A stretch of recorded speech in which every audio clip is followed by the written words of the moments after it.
So we're all set. So it is now 5 o'clock, and we're going to start on time. Actually, we're gonna set a new standard here. In honor of Bhakti Maharaj, we're going to actually start an ISKCON event on time.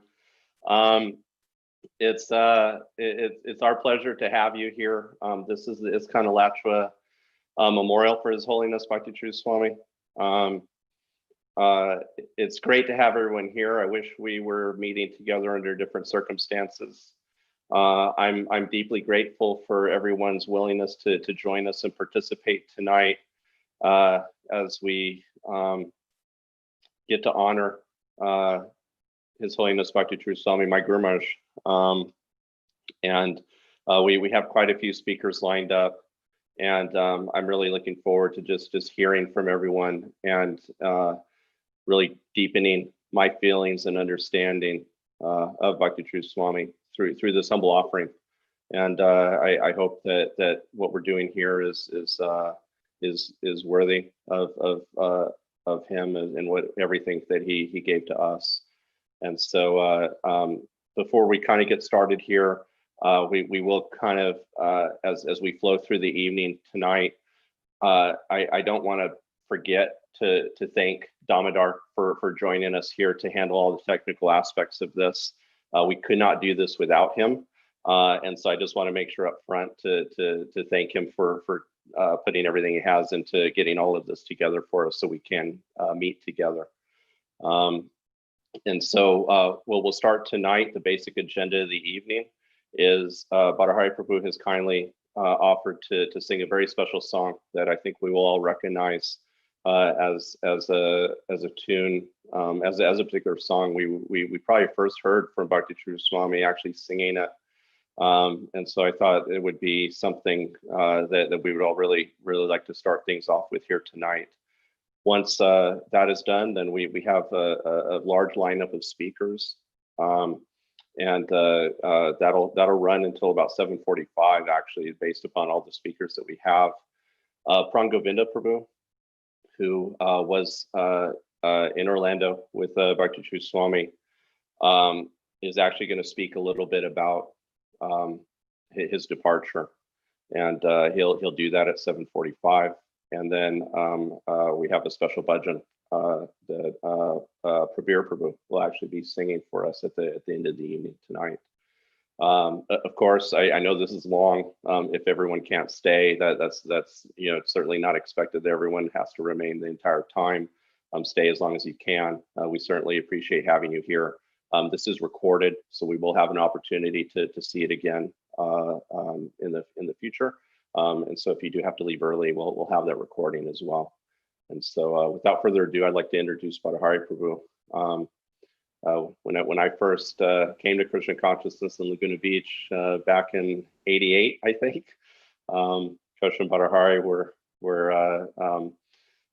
just our spiritual shelter there. They're our foundation. And I have so many memories with Bhakti Maharaj when he would come to Laguna Beach, and the time he would spend with Bhattacharya Prabhu and Mother Kosha. And in particular, I remember when he first asked Bhattacharya Prabhu to start teaching him how to play harmonium. That kind of kicked things off a little bit. And so this is very special for me to have you here. And so thank you for joining us. Unmuted? Yes. Unmuted. I'd like to begin with Mangalacharna. That's always a nice place to start, and then we'll do the prayer. Thank you. Yeah, I was been remembering those Laguna days also.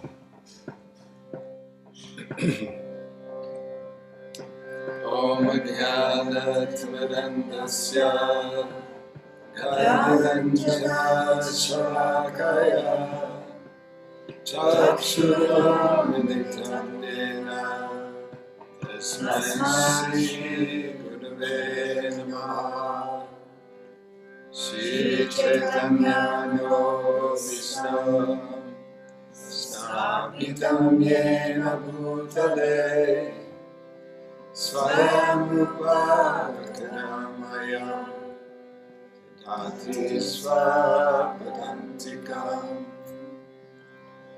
Vandeham Shri Guru Shri Uttara Kamala Shri Guru Vaishnavamscha Shri Rupa Sagrajata Sahagana Itam Tam Sajivam Sadvaitam Savadhutam Parijana Sahitam Krishna Chaitanya Devam Shri Radha Krishna Pada Sahagana Lalita Shri Vishakam Vitamscha Hey Krishna Karuna Sindhu Dinabandhu Jagannath Gopesha Gopika Kanta Radha Kanta Namostute Bhakta Kanchana Gaurange Radhe Vrindavaneshwari Vrishabhanu Sute Devi Namami Haripriye Vancha Kalpatarubhyascha Kripa Sindhubhyeva cha Patitanam Pavanebhyo Vaishnavebhyo Namo Namaha Namaha Om Vishnu Padaya Krishna Prasaya Bhutale Srimate Bhaktivedanta Swami Niti Namane Namaste Saraswati Devi Gauravani Pracharine Nirvishesha Sunyavadi Paschacharya Shikadane Jaya Sri Krishna Chaitanya Prabhu Nityananda Shri Advaita Gadadhara Srivasadi Gaura Bhaktavinda Jaya Sri Krishna Chaitanya Prabhu Nityananda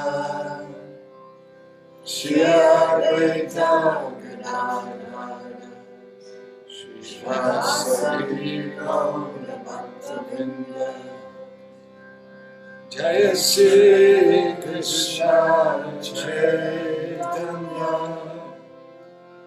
Prabhu Nityananda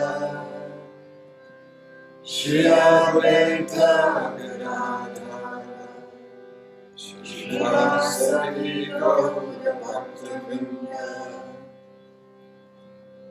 Tava Katam Ritam Tapta Jivanam Kavi Vidhitam Kalsavaham Tava Katam Ritam Tapta Jivanam Kavi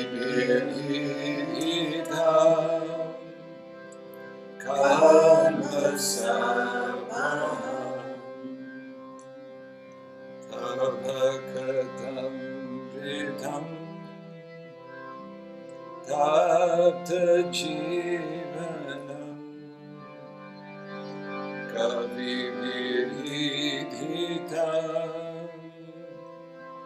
Kalmasavaham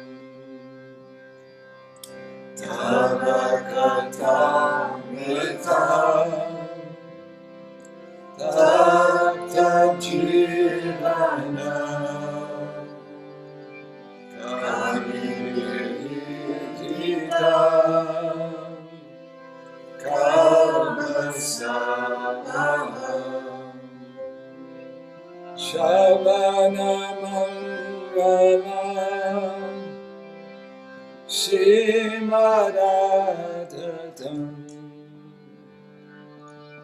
Virinantiye Buridachana Sharanamangala Shimadadatam Virinantiye Buridachana Sharanamangala Shimadadatam Vidrinantiye Buridachana Sharanamangala Shimadadatam Sharanamangala Shimadadatam Vidrinantiye Buridachana Sharanamangala Shimadadatam Vidrinantiye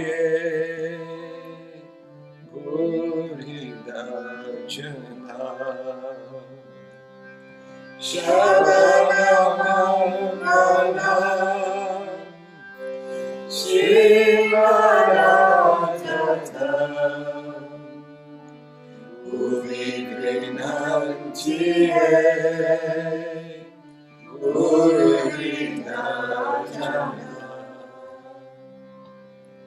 Hare Krishna Hare Krishna Krishna Krishna Hare Hare Hare Rama Hare Krishna Hare Krishna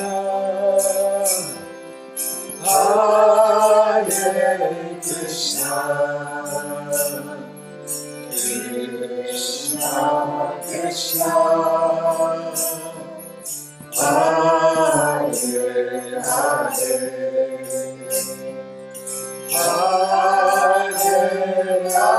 Rama Hare Rama Rama Rama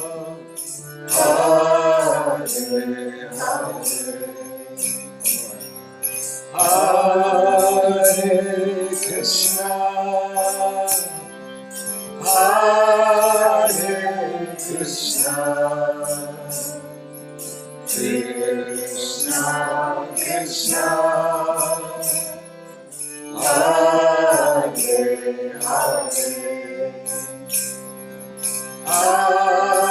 Hare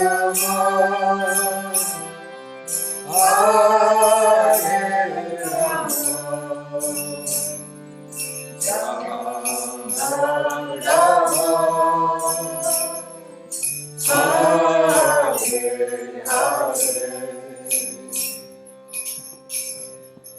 Hare Krishna.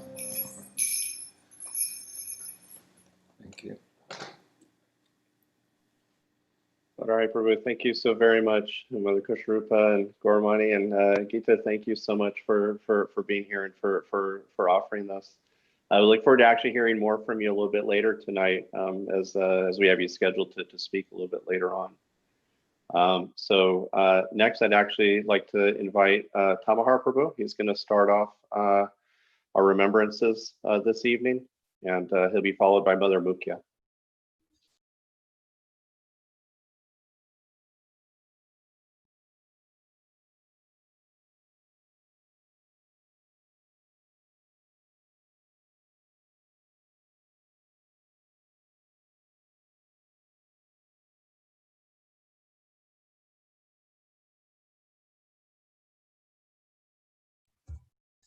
Okay, can you hear me now?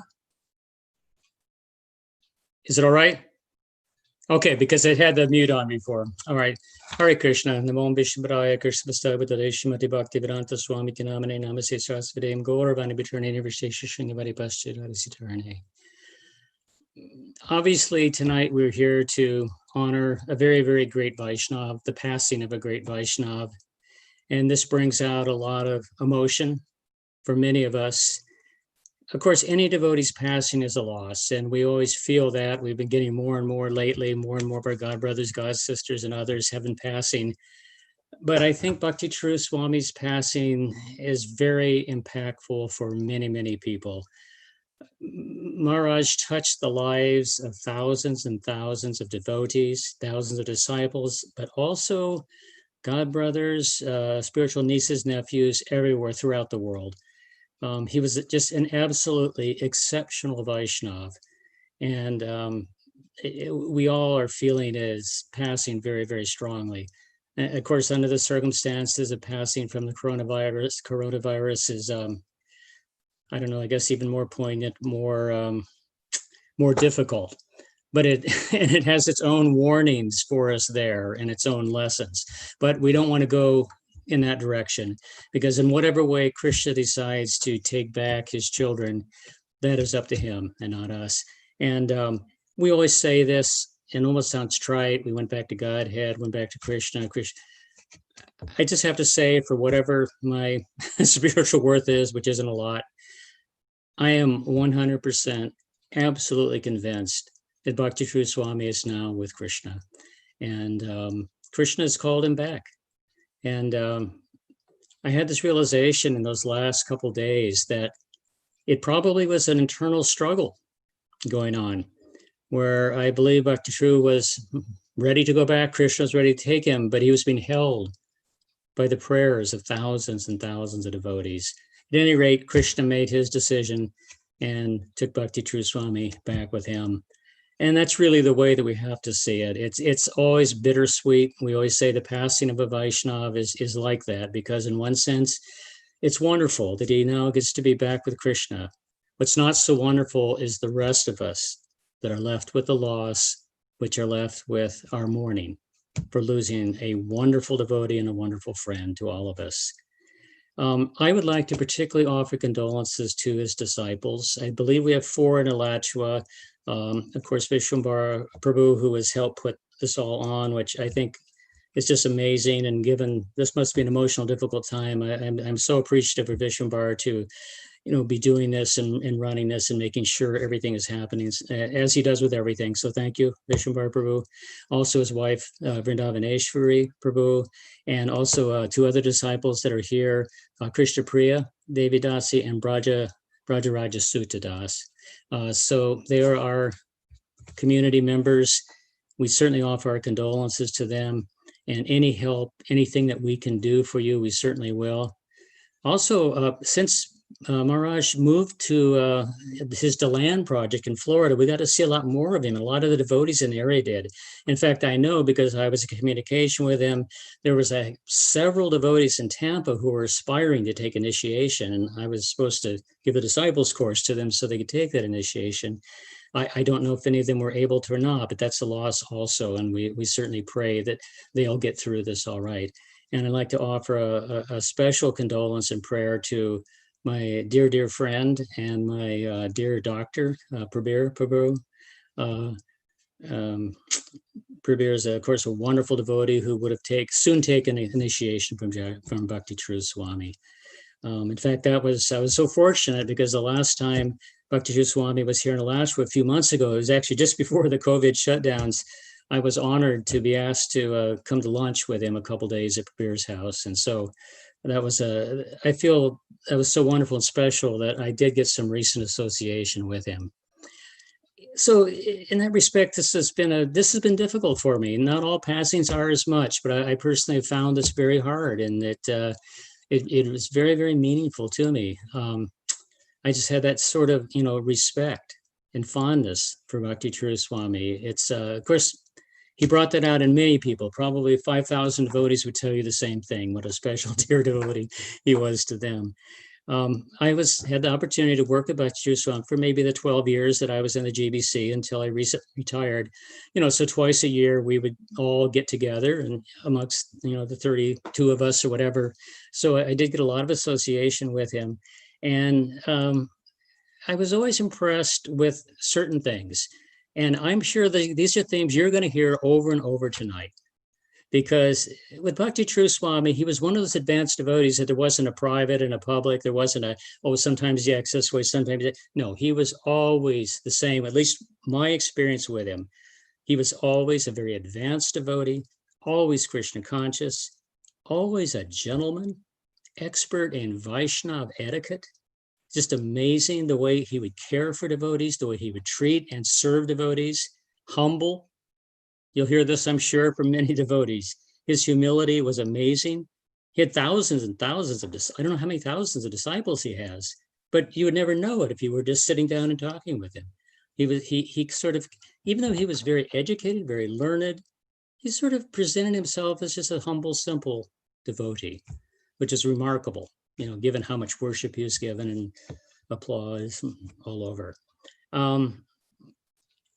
One of the things that's most important, and I think he should be remembered by, is that he was a very, very great devotee and disciple of Srila Prabhupada. He always spoke about Prabhupada. He always glorified Prabhupada. He was 100% loyal to Prabhupada's ISKCON movement, and he wanted everyone to have that same mood. I remember one of the first initiation lectures I heard him give.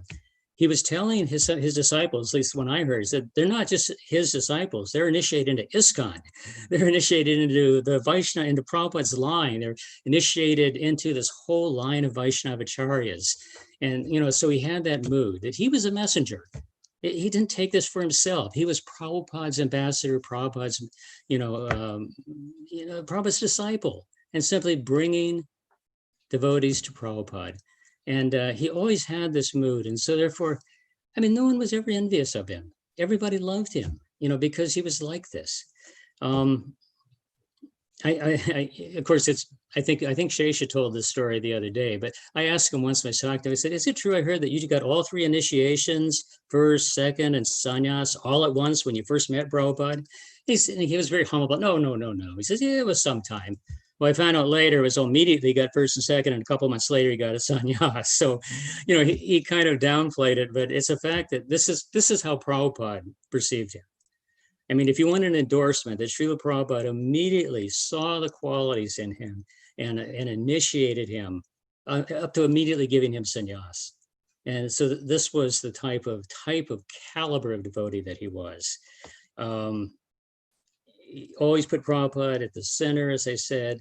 And he was a very intimate disciple of Prabhupada. Many people know that in the last days, the last weeks of Prabhupada, Bhakti Swami was one of his main servants, one of the main secretaries, who was there with him up until the end. And he got many wonderful instructions from Prabhupada, of course, and some of them, many have been quoted, like I believe it was Bhakti True Swami that Prabhupada at least once said, "You will show your love to me by how much you cooperate together to spread this movement." That was one quote that, the memorable thing that Prabhupada said to Maharaj. Another one I remember that struck me was he said this once, and I've mentioned this before, but just to make sure, I twice asked him personally about it. I said, now tell me exactly what Prabhupada said here and what you said. And he repeated, he was talking to Prabhupada, and Prabhupada probably in his last week of his life. And Bhakti Swami was saying is, I know you want us to push on the Varnashram movement. And Prabhupada said to him, Varnashram is for the outsiders, not for the devotees. I thought that was rather remarkable, just to add to the controversy on Varnashram. But this is one of the last things Prabhupada said. He said it to Bhakti True Swami. Bhakti Swami repeated. I asked him twice at least to repeat it verbatim. That's what he said. So I thought that was very interesting. And I don't know how many more, maybe other devotees who are speaking will know other pastimes he had with Srila Prabhupada. I wasn't around during those times. I don't really know them as well. How he related with Srila Prabhupada, but I know it was very, very close and very meaningful and very, very sweet relationship. Maharaj was always concerned about devotees, devotee care, devotee relationships. This was first to him. We know he was a perfect gentleman. He always, treated everybody so nicely. He wanted to make sure that you're taken care of, that you were served. He had a room or a nice suite actually in Mayapur. And during our meetings there every year, a few times during the meetings, he would have a lunch prepared. When he had a lunch prepared, that doesn't mean, you had a chapati and a sabji. It meant, a 12-course feast.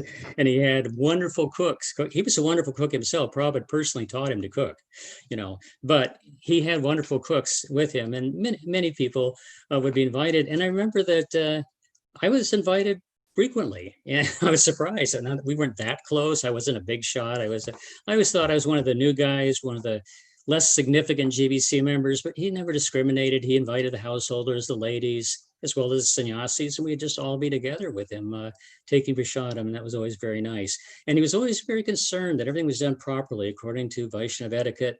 He knew all the rules about what should be eaten first and with what, and all those sorts of things, which I have no clue about. No, that was really nice. He was also very, very expert, not just at philosophy, which he knew thoroughly, the philosophy, the verses, any point he could talk about. But he also knew the Gaudiya Vaishnava history. Anything that would come up, he would know about. Oh, he was a disciple of Bhakti Siddhantas and this and that. He just knew it all. Everything about the local area of Bengal, of course, anything about the devotees, the disciples, everything about Bhakti Vinod Thakur. Of course, he did the Abhicharan show, and I'm sure that required a tremendous amount of research. One of the, I guess you could say, benefits to the distancing we've all had to be doing during this COVID is that staying home a lot. I had never actually watched the Abhicharan series. So my wife and I sat down, we watched the whole thing over several nights.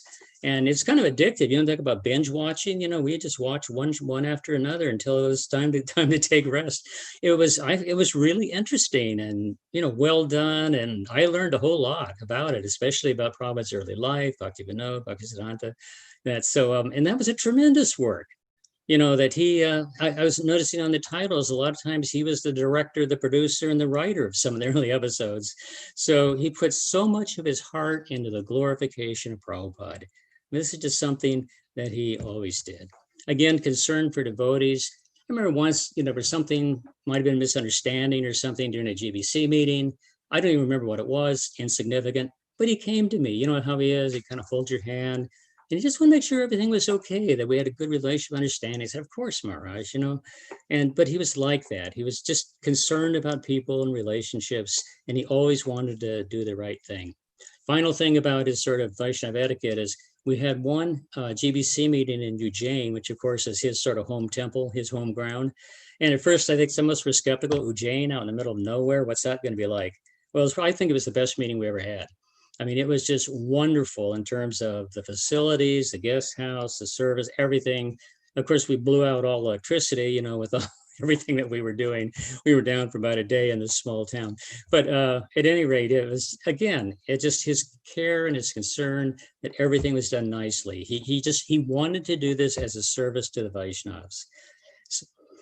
So, and also the thing is, it's not that Bhakti Swami was actually fun. He was enjoyable. He was not just some stuffy person quoting verses. Not that quoting verses is stuffy, but you know what I mean. In other words, he had stories. They were interesting. I remember once years ago, one of the first times I was talking to him, I was in lunch, at a lunch table with him, and he was telling me, I don't know how we got talking about cobras in India. He was telling me about how he saw a fight between a mongoose and a cobra, and how the mongoose had killed the cobra. It's like just things like that. He was just. But he always had a Krishna conscious perspective. He could, it's like Prabhupada. He could talk about anything, but he was always Krishna conscious, and while he was doing that. So anyway, I really enjoyed being with him as a great friend, as a great devotee, and as obviously a senior mentor, someone I could look up to and learn from. I was thinking the last time that he was here, and I'll end with this. The last time he was here in Alachua, as I said, I was fortunate to be able to be invited for lunch when he was over at Prabir and Jai Gaurangi's house. And I was sitting next to him during lunch, and, we talked a lot. And actually, I think it was 2 lunches in a row, 2 days. And kind of at the end of it, he turned to me, he said, Tamo Harpu, he said, all the times we're on the GBC, it's almost always business and, management. He said, this has been so nice just for us to be friends and getting to know each other and enjoying our company together. And that really touched my heart, because I felt the same way, that we both had that. And I was thinking, hey, he's in DeLand now nearby. I'll develop more and more relationship. It's going to be so nice getting to know Maharaj in this way now that I'm not on the GBC anymore. But that was not to be, because Krishna chose to take him now. And so, I am left here beating my head. Those of us who are left behind are feeling sorrow that we won't have his wonderful association. And we will be missing growing and developing a wonderful friendship with him. But as I said, I am 100% convinced he is now with Krishna, and who knows. So thank you so much. All glories to Bhakti Charu Swami. Hare Krishna. Oh, it's my turn. Thank you, Tamahar. That was so beautiful. This is what I'm looking forward to the most this evening, is learning more about Maharaj. So I just want to say thank you for asking me to say a few words. It's an honor to glorify such an exalted and pure devotee of Srila Prabhupada and Lord Krishna, although I didn't know His Holiness Bhakti Charu Swami that well, but even just from the contact association, like hearing him give classes, or reading his memory books, his memories book, I was just always inspired by his gentle ways and his soft heart. And as it happened, I was asked to help deal with some problematic issues at two different temples over the last 3 or 4 years.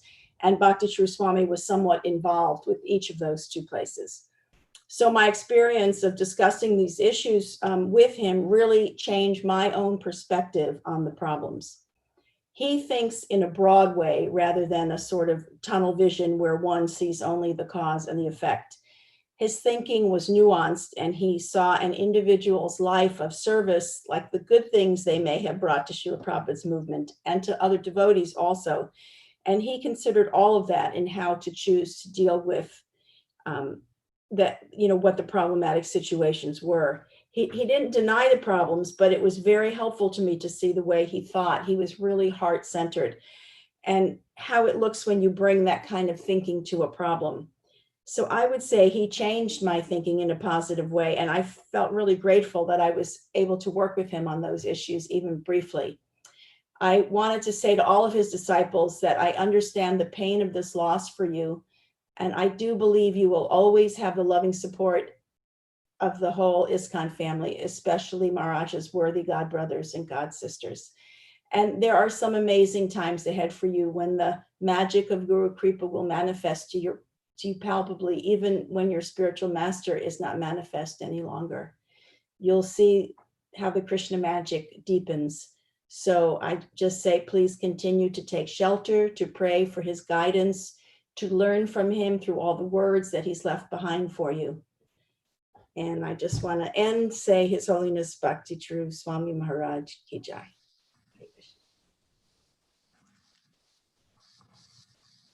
Nama Om Vishnu Padaya Krishna Prasthaya Bhutale Srimate Bhakti Vedanta Swami Nite Namane Namaste Saraswati Deve Gauravai Vacharane Nirvishesha Sunivari Paschachite Sitane Panchakalpa Tarubhyascha Kripa Sindhu Bhevacha Patitanam Bhavanebhyo Vaishnavebhyo Namo Namaha. Bhakti Charu Swami Maharaj Ki Jai. Thank you very much for giving me this opportunity to say a few words in glorification of Bhakti Charu Swami Maharaj. It's been quite draining, up and down, last 2 weeks with Maharaj's condition in the hospital. But I concur with Mukya and Tamahar that Maharaj's destination is clearly Goloka Vrindavan and Srila Prabhupada and Krishna. And so we reflect on him from that perspective. I'd like to say, and it's a claim that I hope Maharaj wouldn't be offended by, I'd like to say that Bhakti True Swami is my friend. Now, I don't mean to be proud or exclusive or eliminating others, but rather, I'd like to claim that he's my friend, or maybe I should say he befriended me because of his spiritual nature, not because of anything we may have in common, even in terms of ashram or cultural upbringing, etc. We're obviously from different universes in that way. But still, he is my friend. I beg to be his friend. And how do I do that? I almost feel like Arjuna in the Bhagavad Gita when Krishna showed his opulences and Arjuna felt so humbled and hesitant that I've slept on the same bed with you, I've done with you, I've treated you in this way, but I didn't know that your greatness. I feel that way about Bhakti Charu Swami Maharaj, especially since his departure a few days ago. So many photographs and remembrances and other accounts have filled the internet with information about how he's able to relate to a simple Bangladeshi villager or the Prime Minister of the UK. He has such a broad, as Mukhi was saying, a broad basis for his being. He's an accomplished gentleman in all ways. So how could I be or claim to be his friend?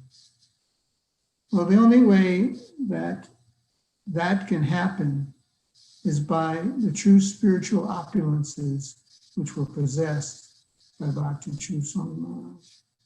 Just as Krishna is in the heart of all living beings and has a very intimate relationship with each and every one of the innumerable, countless jivas, his devotee has that ability as well. And so Bhakti True Maharaj had the ability to make you feel like a confidential associate of his, even if you are just a nobody, like myself. What do I have in common with him? He's a big leader with tens of thousands of disciples all over the world. I'm just a poor householder. How can I ever dare to have a relationship with him? But because he possessed the spirit, and it's a spiritual quality, that's what I want to make clear.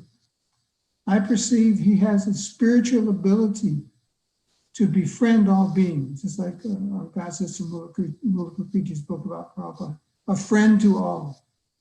That's Bhakti True Swami as well, a friend to all. Because of his spiritual potency, he was able to make each and every person, and as Tamaharpa was saying, you hear that as you go through the talks this evening, he was able to make each and every person feel like they were his confidential friend and associate. That's a glory that is one among many that we saw in the character of Bhakti True Swami. I'll just take 2 minutes to mention one other aspect, and that is similar.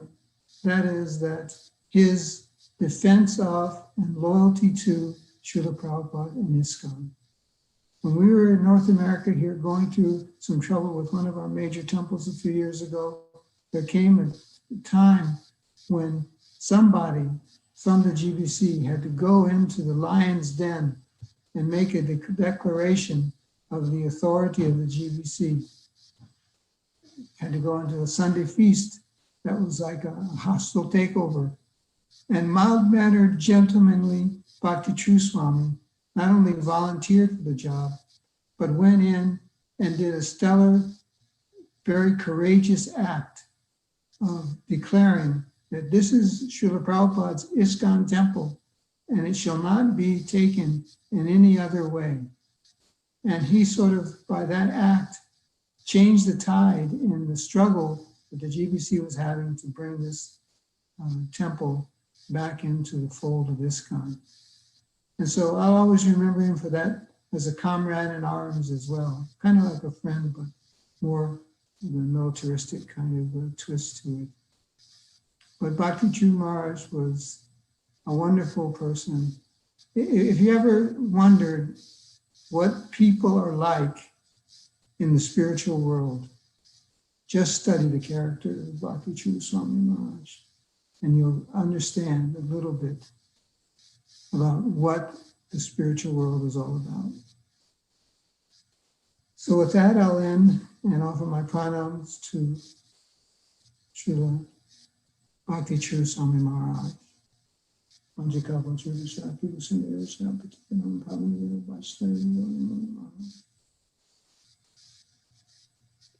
Krishna, Sesha Prabhu, thank you so very much. Thank you to Tamahar Prabhu, and thank you, Mother Mukhya. It's so great to hear from you and to have you here. It's very heartening.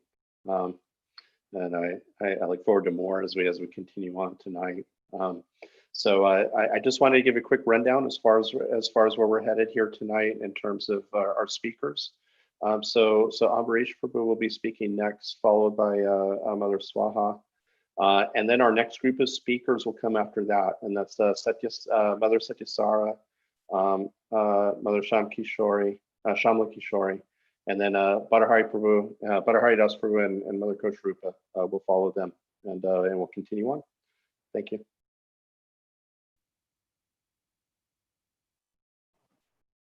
Hare Krishna, am I on? Can you hear me? Yeah? Okay. Hare Krishna, Namam Vishnu Padaya Gusvasya Buddhalaya Shrimati Bhakti Vedanta Swami Nityanamane Namaste Saraswati. Nirvisesa Satnivati Paschita. So I want to thank everybody who's spoken so far, and every word that they say rang true with me. Especially what Tamahar said and what Sesha just said, because Bhakti True was also very, very friendly to me. And I would wonder sometimes, here was, a Bengali Vaishnav gentleman through and through. And, I was some rough and tumble ex-hippie from Detroit. So, but he was always extremely kind to me and gentle, and his, I think Tamahar mentioned that his demeanor, his character was so steady. It was always, in the modes of goodness, pure goodness. I heard a story today that when he took initiation, now I don't have a reference for this, but when he took initiation first, second, and then sannyas, there were some devotees that were, talking to Prabhupada, well, what if he falls down, because this is like very quickly.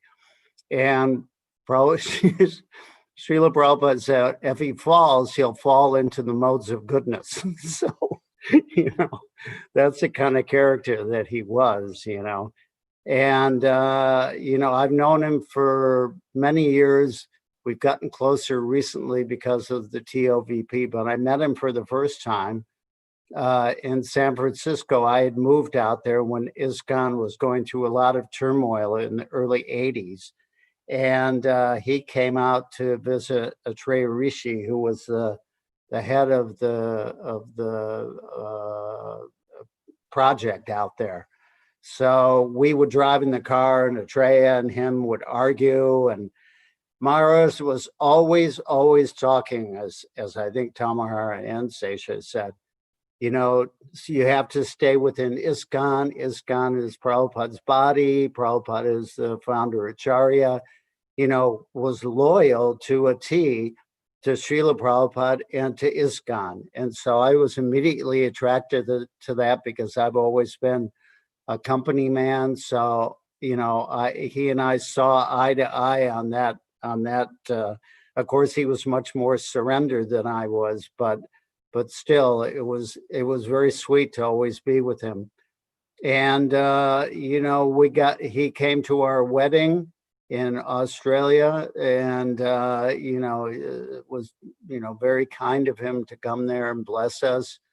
And you know, whenever Swaha and I would come to Mayapur, we would meet with Maharaj, and he would often ask us up to his apartment for lunch and these wonderful prasadam feasts. I mean, I would always have to kind of leave on my knees because, you know, I'd eat so much. But he was always concerned with our comfort and, you know, how are we doing in Krishna consciousness? Always so concerned and so sweet. You know, there's a movement now on about devotee care and everything. Well, he had it, you know, within him. He was born with it, you know, devotee care. No one had to teach him anything, you know. So, you know, it was such a pleasure to be with him and to have his association. And I was fortunate. I was at that lunch that Tamara was speaking about also with Prabir, and 2 days in a row. So we were very fortunate. But I got to know Maharaj very closely over the last few years because he was very supportive of the TOVP. And whenever we needed help, he was there to help us. As a matter of fact, this spring, he was scheduled to come to the US to travel with Brajavilas and myself around to various temples to reconfirm all the pledges that had been made. So he had volunteered to come to like practically every temple to do that. So, and that was his nature. He saw that the TOVP was one of Prabhupada's main desires, and whatever he could do to help, he would, even if it was at the sacrifice of his own project, which he did do recently. You know, he sacrificed a sum of money that was supposed to go to his project in Florida and sent it to the TOVP. So that was just the way that he was. And, you know, I will miss him terribly. He was one of my mentors, his sweet demeanor. And, you know, because, you know, my wife is Bengali, you know, everything was like big family. So I will miss him terribly, but, you know, I know that I can't say if he's with Krishna or not, but he's certainly with Prabhupada, because Prabhupada was his life and his soul. And for that, I always fall at his feet. And, you know, I just will miss his association so much. So thank you very much. And I'll turn it over now to my wife, Swaha. Hare Krishna, Namam Vishnu Padaya, Krishna Pristaya Bhutale, Srimati Bhakti Vedanta Swamini Pinamine. Namaste Saraswati Devi Gauravani Pracharini Nirvishesha Shunyavadi Paschatya Deshatarine. Jai Shri Krishna Chaitanya Prabhu Nityananda Shri Advaita Gadadhar Shivasadi Gaur Bhaktivinoda. Hare Krishna, Krishna Krishna, Hare Hare. Hare Ram, Ram Ram, Hare Hare. Vanchakal Putarivascha Kripa Sindhu Devacha Patita Nam Bhavane Vaishnavebhyo Namo. His Holiness Bhakti Charu Swami Maharaj ki jai. Thank you so much for giving me this opportunity to share with you all, because my husband has been sharing over different forums, and it's been very healing. The last few days we've been just totally immersed in Bhakti Charu Swami Katha, you know, hearing from devotees all over the world and hearing his classes as well. And it's been like a soothing balm for our hearts. And before I say anything else, my heart goes out to all the disciples of Maharaj, because if I feel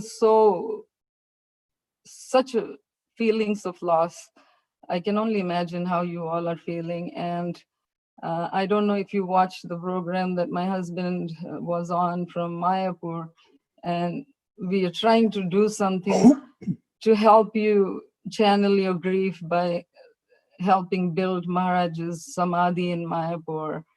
And so hopefully, we can do something to help and serve Maharaj for all his love and kindness he's shown us for so many years. The day that we got this news, that morning, even though he had been sick, we were all hoping he was going to recover because everyone was praying for him. But when we find, that morning when my husband told me, I was like in total disbelief and shock. And my husband really helped me. He said, I'm writing my offering to Maharaj. Why don't you sit and write your offering? And that was really helped me, process my grief. So I'll just read my offering that I wrote to Maharaj, because there's so much to say, because, going to Mayapur for me is never going to be the same again, because going to Mayapur meant, going to Maharaj's apartment and just seeing him smiling, running down the stairs. It's so informal in Mayapur, you just stop and talk. It's just like, so nice. So we will miss him so much. So this is the offering I wrote to Maharaj. Our dearest, most beloved and respected Srila Bhakti.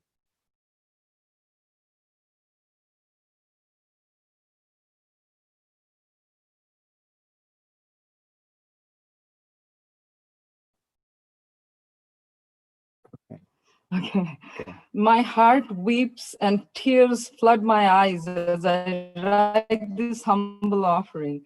I feel like you were wounded in battle as one of the bravest generals in our Senapati Acharya Srila Prabhupada's army, who chose to fight on the front lines despite all the risks. And like Bhishma Dev lying on a bed of arrows, you endured the hospital stay until it was the most glorious day of Guru Purnima and Srila Sanatan Goswami Maharaj's disappearance day, that Guru and Krishna called you back to the spiritual world within their loving embrace. We don't know how we will carry on the mission of Srila Prabhupada without your love and personal guidance. It's a deep personal loss for us at our TOBP family, and especially for me. You were always so very kind and loving to me. Your presence at our wedding was specially appreciated by my parents, who felt an immediate bond with you because of being Bengali.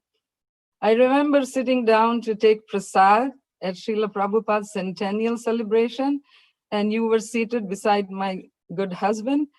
And in an amazing gesture of humility, you took a piece of prasad from his plate, and then he took from yours, and I took from his. And it was such a spontaneously loving and fun prasad honoring party. When my whole family visited Mayapur a few years back, you invited us for prasad and fed us lovingly. Your loving disciples, trained in perfect Vaishnava etiquette, were offering water at the table to wash our hands, but I declined the offer, and I told my daughters and son-in-law to go to the washroom, which they did. But you personally showed me to your bathroom to wash my hands. In all humility, I accepted, but I couldn't believe how attentive you were to everyone. You are like a family member to me, Maharaj, and it's so painful to bear your loss.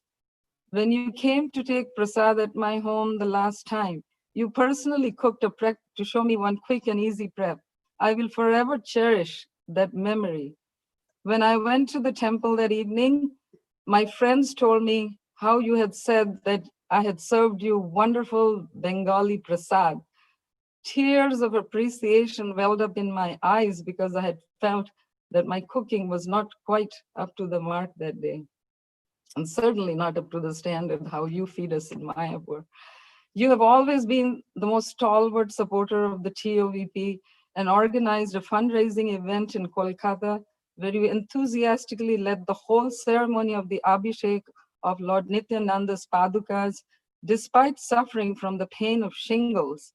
You are a true leader because you have followed Srila Prabhupada's example, followed faithfully in his lotus footsteps, and understood his cherished desire to see the TOVP built. We feel lost without you. You have guided and encouraged me in my feeble efforts at Bengali preaching by personally taking the trouble to record an episode in your apartment. I could go on, but I will end with the most loving note you sent my husband on his birthday and the gift you wanted to give him. So when you came to our house, you said you needed my help in offering a gift to my husband. And I agreed, of course. But when I heard what it was, I said, Maharaj, you have so much service. Why do you want to take on this headache? And your words are etched in my memory because they were so memorable. You said, it's a joy for my heart to offer this gift. Unfortunately, dear Damodar Prasad, your disciple knows that I have not been able to help yet, but I will, better late than never. And I'm sorry, Maharaj, I have taken so long unnecessarily, but now, broken-hearted as I am, I will try to do it. Remembering Gopakumar's return to our beloved Lord Krishna, I'm sure everyone, especially Krishna and Srila Prabhupada, are happy to have you back, and that is our only solace as we carry on without your loving presence. With deep gratitude and prayers at your lotus feet, I beg to remain your humble servant, Swahadasi. Thank you so much. All glories to Bhakti Charu Swami Maharaj ki jai, Srila Prabhupada ki jai. Thank you again so much. Thank you. Hare Krishna. Hare Krishna. Hare Krishna. Ambaresh Prabhu and Mother Swaha, that was beautiful. Thank you so much for joining us and being part of this. It really means so much to us. Thank you. So next we have our next group of speakers that are due to come on. We're not sure if Mother Satyasara is here. We're not seeing you in the list. So if it's okay with Shamala Kishori, we can go ahead and continue with you, followed by Badahari Prabhu and Mother Kushrupa.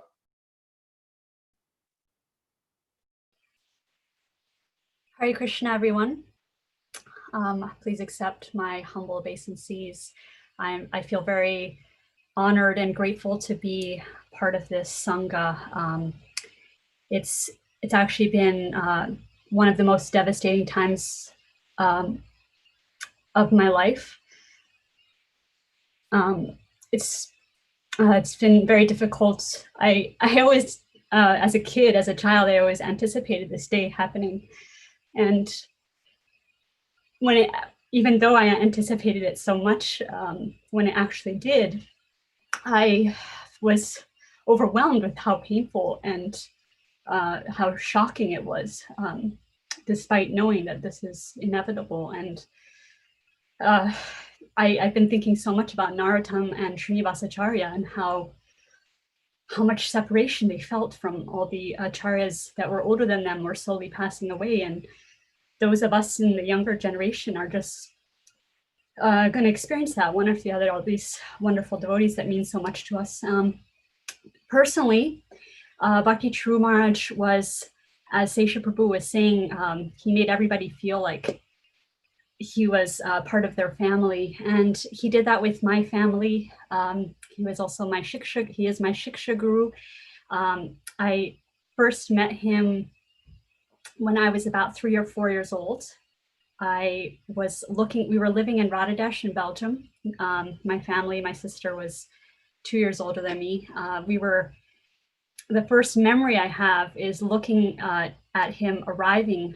You know how the Rotterdam castle is there, and then next to it on the side is the apartments, and we lived in one of those. And so we were looking outside the window down. We were on the second floor looking down, and Maharaj was walking, and we were so excited. Even though we were so young, we were so excited to see him. And I remember, even though I was a child, its memory stays in my mind that he looked up and waved at us in the window. And many years later, he actually, when we were traveling with him in Europe, he actually mentioned that memory that he had of us as little children, which really struck me, because even though we were kids, he held on to that memory as a special moment, interaction. He was so personal like that.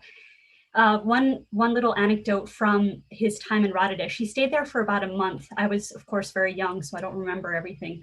My father and mother shared this story with me, that there was like a thicket of nettles near the temple. And Maharaj, he's such an expert cook, so he asked the devotees to collect nettles, and he prepared a preparation like a sabji out of the nettle, I guess the leaves or some part of the plant. And my father was sharing this in a recent one of the memorials, and he said that the prasad was so delicious, even though it had come from this plant, which is, if you simply touch it, it pricks you and it burns, and it's like such a unpleasant plant to come in contact with. And yet Maharaj's touch, he transformed the plant into this beautiful dish. And so my father was saying how this is a metaphor for Maharaj as a person, how he would, no matter who he interacted with, would transform that into a beautiful encounter and transform our hearts like that nettle plant. So that was a little pastime I wanted to share from that time.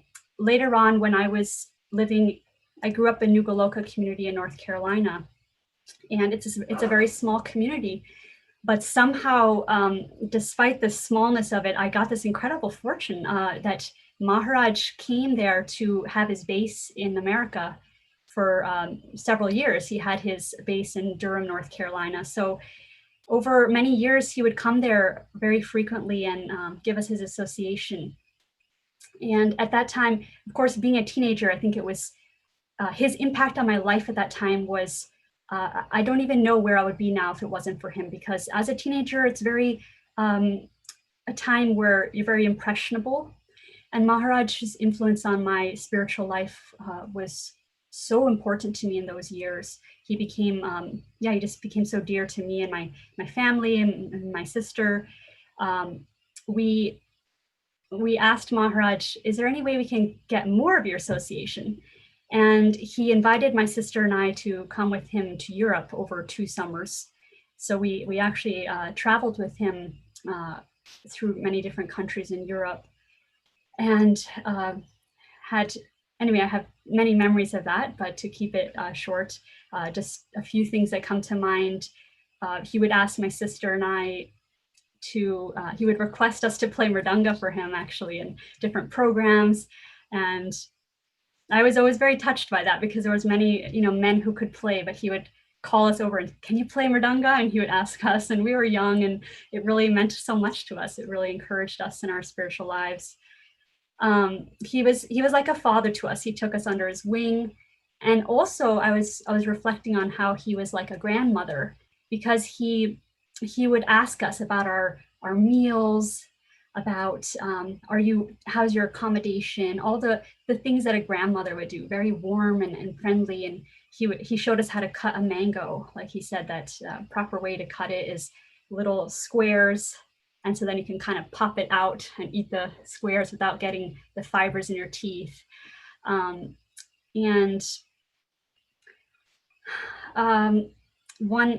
Another thing I want to share is that as these times were happening, I was a late teenager, early 20s. I was very inspired by him, and also simultaneously very inspired by Indradyumna Maharaj. I had an completely equal amount of love and appreciation for both of them. They both had transformed my spiritual life so much. So I was feeling very, very conflicted. And this was over the course of several years. I was actually very torn. I was feeling a lot of pain having to choose one of them for Diksha initiation. So I spoke to Maharaj about this. I spoke to both of them, and they both shared a similar response. They were both, and they're so loving with each other. So it made me feel very, very much like a family. So I told Maharaj my confusion and my difficulty choosing And he responded, and I'll just read you, I was looking at this up in my journal. He said the following words. He said, "It's a matter of the heart. All these formalities are not so important. We are all one family.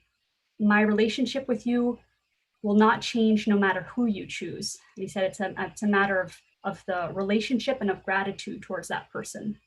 So, that soothed the pain that I was feeling, that I was afraid that if I chose one, that I would lose my relationship with the other one, or somehow it would become lesser. And I always felt like Maharaj very, very much created that mood of family under Srila Prabhupada. So in one sense, we're all connected, and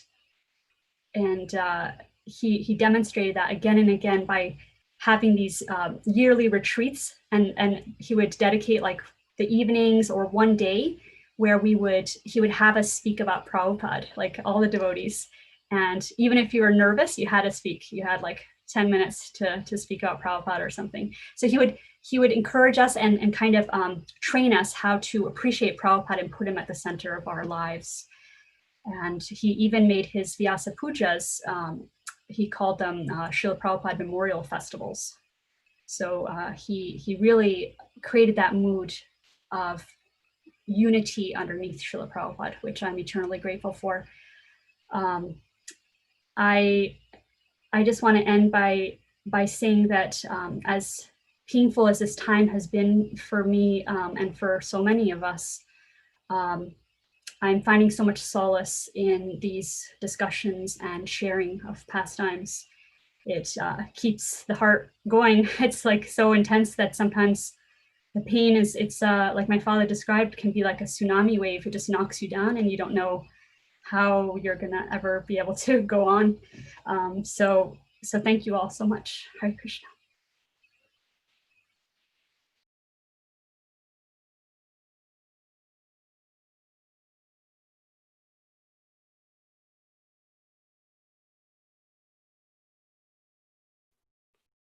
Shama Kishori, thank you so much for sharing with us. Your mention of Radhadesh brings up so many memories for me. I get to speak a little bit later, so I'll save for that. But thank you so much for sharing. It's wonderful to have you here. We really appreciate you taking the time. So we're still trying to get a hold of Mother Satyasara. If she does get on the call, we'll bring her in.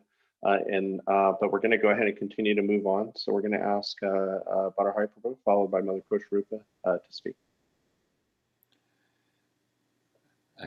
Hare Krishna. Actually, Kushrupa is going to start. I'm going to break etiquette and follow my husband's request that I speak first.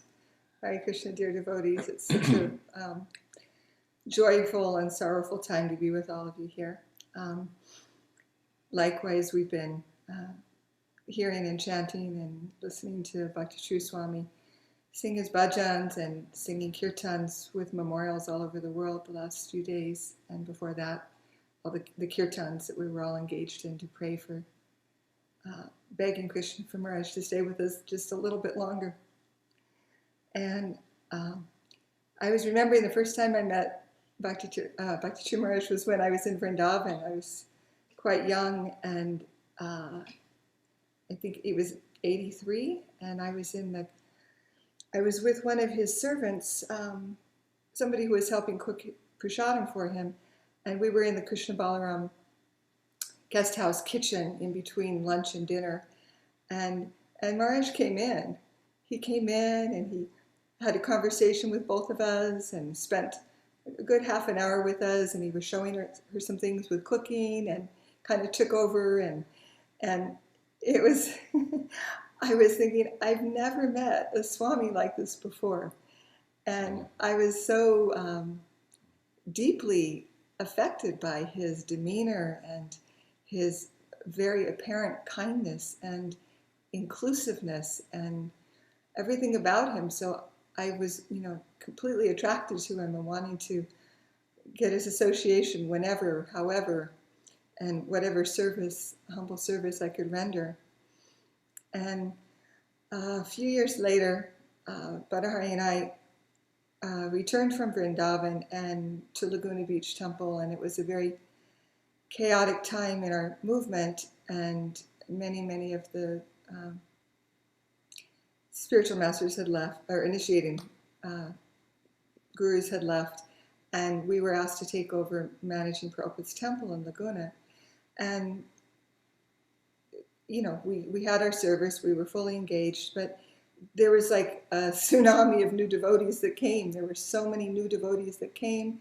There were so many serious congregational members that were coming, and we were in such a quandary that, those of you, you raise someone, you preach to someone, you raise them in Krishna consciousness, you care for them like, they're part of your spiritual family. You're very, very protective of their spiritual life. And we'd seen so many devotees, young disciples, be devastated.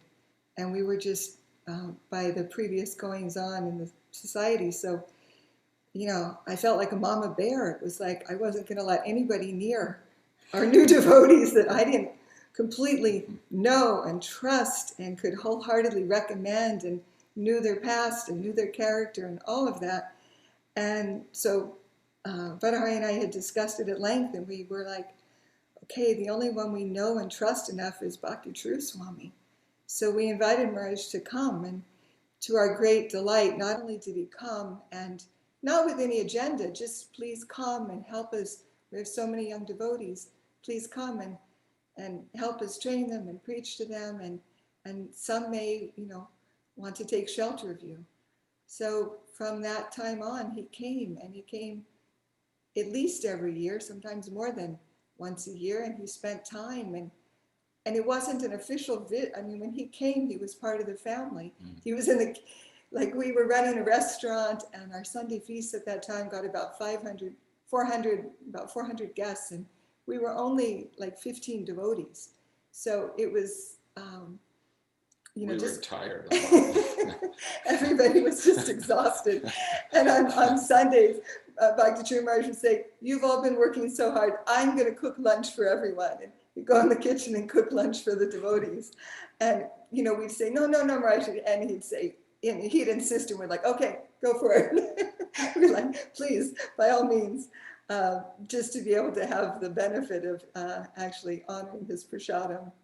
And so, yeah, that was what was, really just flooding through my mind, is those times, all of those very special times in Laguna. And of course, we'll get to hear later Vishwambara's, Prabhu's, and Vrinda Devi's, Vrindavaneshwari's stories of how they took shelter of Bhakti True Maharaj, and how, I will share, when our children were really young, both of my kids, I'm talking 1, 2, 3 years old, they would sit through hours of Bhakti True Maharaj's classes without making noises, without crying, without anything. They loved his kirtan, and they would just, and none of the other mothers could believe it. It's like, why are they so quiet? You get to sit in here the whole class. And in addition to the temple devotees, our congregational members, many of them also took shelter, took initiation from Bhakti True Maharaj. So he continued, even after we left Laguna, Maharaj continued coming, I think, almost every year to spend time with the devotees there. So just very, very grateful for all of the shelter he gave to all of us. And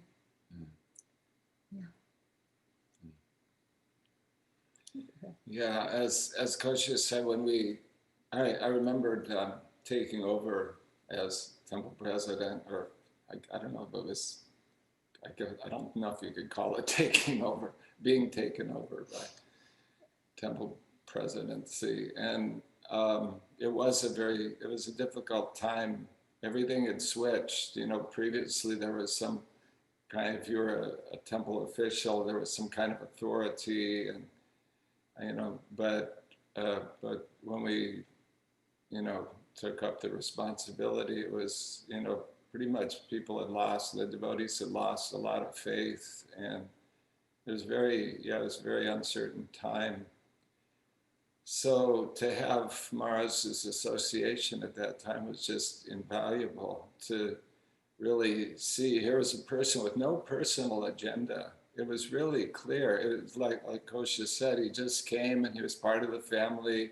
He wasn't ordering, you know, such a senior person with so much association with Srila Prabhupada, but he wasn't ordering anybody around, or he was just there with us. And his personal character was just so exemplary. He was so clean and just such a thorough gentleman, and so friendly, so lighthearted. Actually, he was always very, very lighthearted, and he just made you feel like everything was okay. You know, when you're with him, everything is fine. Yeah, I think somebody, well, mentioned these things before, but if you think of what would a Vaishnava be like, what would a resident of the spiritual world be like, you just have to think of him as being an example of those characteristics. And he did accept many of the devotees as disciples. And we also noted that it wasn't a formality. He really looked after them. He took Vishwambara traveling, which was so cool. And there were other devotees that had trouble in different times, and he was involved. He was concerned. He would reach out to them and bring them to him sometimes. And so it was really really wonderful to see. And his own in his own just personal sadhana was also exemplary, how he behaved as a devotee. I remember he would observe Ekadashi probably all his life, but he would fast the whole day from, I think, liquid also. Every Ekadashi, wouldn't take anything. And then early the next morning at just the right time, he would take a mixture, I believe it was like buttermilk mixed with water, and he would drink that and break his fast. And just these are little things, but everything about his personal character and just the way he lived his life and did everything was just so Krishna conscious and so beyond Brahminical. I really appreciated what he said. If he does fall down, it'll be to the mode of goodness. That's Bhakti True Maharaj. He was like pure goodness. It was beyond goodness, just in everything. And yeah, he was a fantastic cook. And I remember once being in Mayapur, and I believe it was during one of his Vyasa Pujas, and he would invite all of his godbrothers to take prasadam with him. And to date, I haven't had a feast like that in my life. There were just, every prep would be like just a little tiny bit, but they just kept coming and coming and coming. I have no idea how many preparations there were. First, there was all the amazing, Bengali preparations, and then there was Chinese preparations and Italian. It was astounding. I've never seen such a feast. And I don't even remember what it was for, but I remember one time I came to his room in Mayapur to see him about something, and I don't remember what it was for, but I kind of came unannounced, and he was obviously very tired. He was done with the day, but somehow or other he stopped, and he was very, one of my godbrothers is here, please, take care of him. And, I was feeling like, I shouldn't have come now. He's very tired, but he, he just, didn't make any qualms about that. He immediately took on that position. So, yeah, so many memories. I think the last time I met him was in South Africa at a Rath Yatra. And we didn't get to talk, but he just immediately came up and gave me a big hug. So that was Bhakti True Maharaj. And I feel I don't know, I guess I feel like I just didn't appreciate him enough. I think that's maybe what happens when we lose somebody that, and I really appreciate all of your devotees sharing. Thank you so much, because it helps me deepen my appreciation.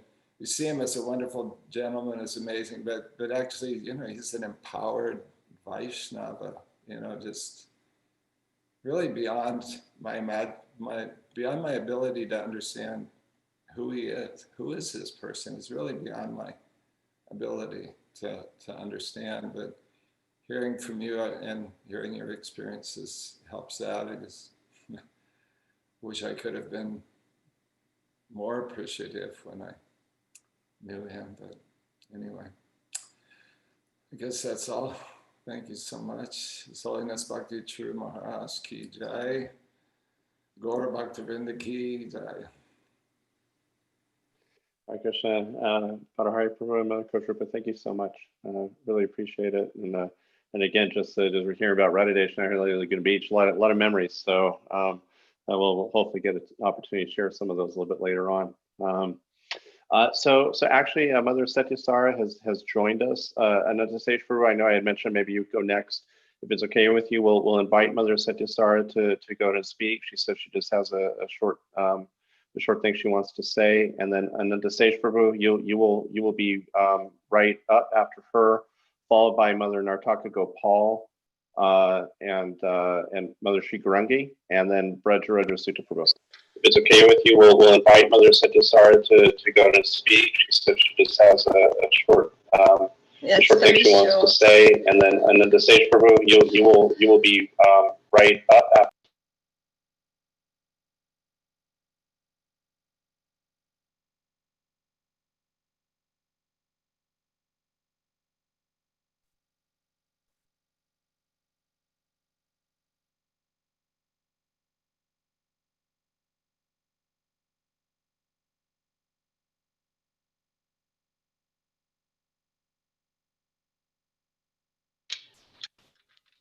Hare Krishna.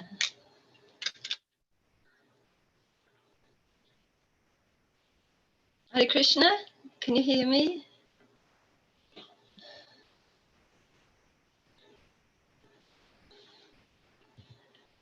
Hare Krishna, can you hear me? First of all, I'd like to say Hare Krishna. I'd like to say that what I have to say is very brief. Hare Krishna, can you hear me? All obeisances, I offer my obeisance to all the devotees who are listening and to all the devotees worldwide. Hare Krishna, can you hear me? First of all, I'd like to say Hare Krishna.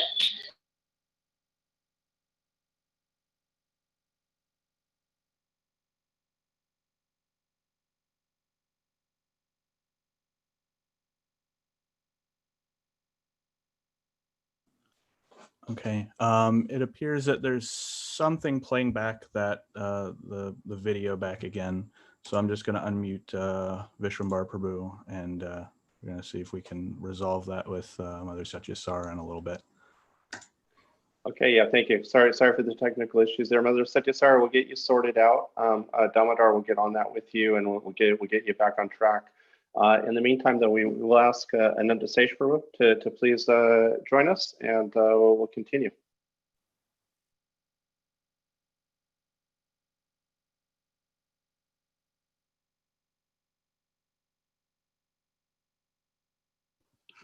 Hare Krishna devotees. Hare Krishna. Namo Vishnu Padaya Krishna Krishna Prasthaya Prasthaya Bhutale Bhutale Srimate Bhakti Vedanta Swami Swami Namine.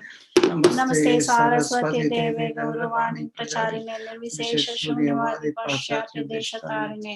Jai Sri Krishna Chaitanya Prabhu Nityananda Shri Advaita Gadadhara Shivasari Gaur Bhaktavinda Hare Krishna Hare Krishna Krishna Krishna Hare Hare Hare Rama Rama Hare. I have only a short show and tell about the memories from Maharaj.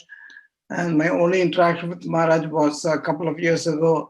And I have a ton of gratitude to Prabir Prabhu for arranging that. This was one of the times when Maharaj, 2 years ago, this is when Jayapataka Maharaj was recovering in Chennai. Maharaj came here for a Bhagavatam class. And I was fortunately off that day, so I was able to listen to the class. And then Prabir Prabhu, after the class, he calls me and asked me if I could arrange a flu shot for him.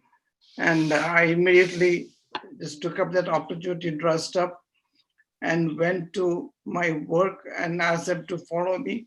I think Shesha Prabhu was also with Maharaj and Prabir Prabhu. So they followed me immediately. He was on a tight schedule, so they came right behind me, and I went in to the pharmacy and made the arrangements. And while I was making the arrangement, I noticed Maharaj was having a conversation with my partner, who is from a different faith, a Muslim from Egypt, and he was having a long conversation with him. And I was able to do this small service for Maharaj so that he could go visit Jayapataka Maharaj, who was recovering from his transplant. So I just want to show this as a show and tell.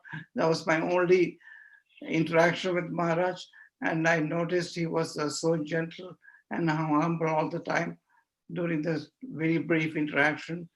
And that was the only time I had an opportunity to interact with him. And right after that, he had to leave because of his tight schedule. And fortunately, he was able to go visit Jayapataka Maharaj in Chennai after that.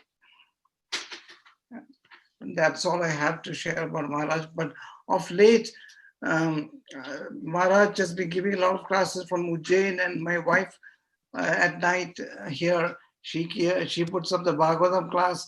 And of late, we have been listening to a lot of Bhagavatam class lectures from Maharaj. And the theme I always got from Maharaj's lectures were that he was always concerned about the welfare of devotees in the community. And instead of making more and more new devotees, he wanted to make sure that the devotees already in the community are well taken care of, well managed. And that was a continuous theme I got from Maharaj all the time, listening to his classes. And he was very focused on that, to make sure everybody in the community are taken care of. And he was really concerned about their welfare. And that's something. And today morning, Bhadra Prabhu sent me a short video clip about Maharaj giving a small talk about why he will never leave ISKCON. And after seeing that video clip, I realized that was the best preaching video that we can use. And so I sent it to a lot of my non-devotee friends, because that he just gave a good overview and essence of the spiritual life within ISKCON. And I thank Bhadra Prabhu and Prabir Prabhu for this opportunity that I got. Thank you very much. Hare Krishna. Could I say one thing? It was one of the home programs, and Bhakti Charu Maharaj, Holiness Bhakti Charu Maharaj was there. What impressed me the most was when he was leaving, he went to every single person and said bye. He just did not say bye to one person or collectively and leave. He was making sure he went to every single person. He had that personal touch with everyone all the time. It was so nice, and very sad that we cannot have any more of his association in person. And Bhakti Charu Maharaj ki jai. Thank you. Thank you for giving us this opportunity. So,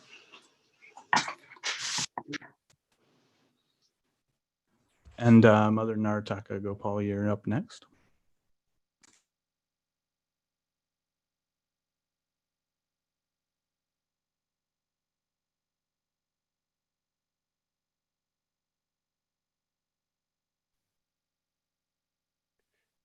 Hare Krishna. So we're just we're still working with Mother Satyasara. We're hoping to get things sorted out for her. So we're going to advance the schedule here a little bit. As Damodar just said, and we're going to ask Mother Narataka Gopal to speak next, and then she would be followed by Mother Sri Garangi and Brajraj Sutta Prabhu. And if we get things sorted out in between, we'll bring Mother Satyasara to hear from her.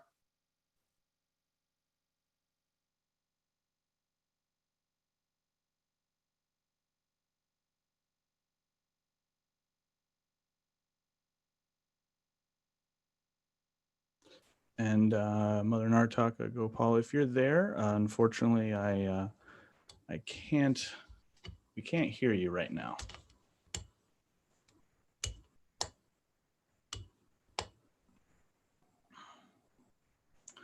Okay. Okay, so we've hit the technical difficulty stage of the memorial today, but we'll continue on. I think Damodar's on the case, so we'll get things sorted out here. So we will have we'll ask Sri Garangi and Prabir Prabhu to speak next if you guys are ready, followed by Bredra Sutta Prabhu. Krishna. Hare Krishna. Krishna Prestaya Bhutale Srimate Bhakti Charu Swami Namo Vishnu Padaya Krishna Prestaya Bhutale Srimate Bhakti Vedanta Swami Namo Vishnu Padaya Namaste Shri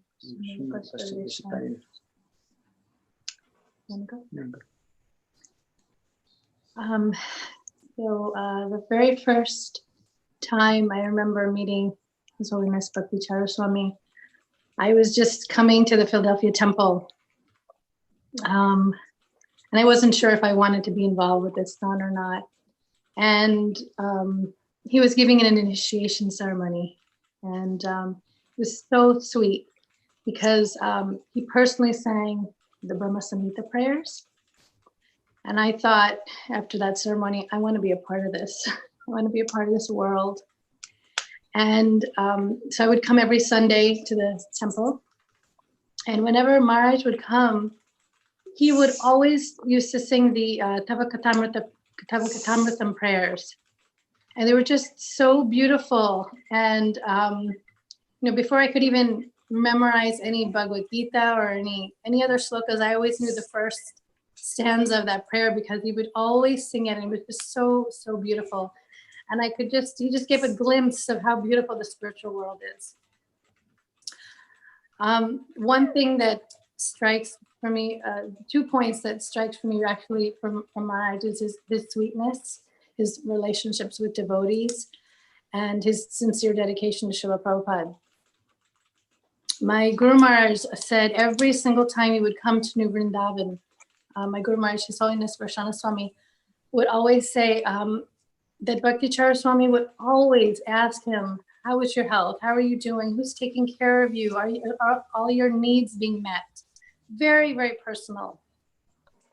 And he would also ask about the status of the palace, Srila Prabhupada's Samadhi in America. And, is it renovated? Is it complete? Should we raise funds for it? This should be responsibility of all the God brothers and God sisters, not just New Vrindavan management. Let's make this happen.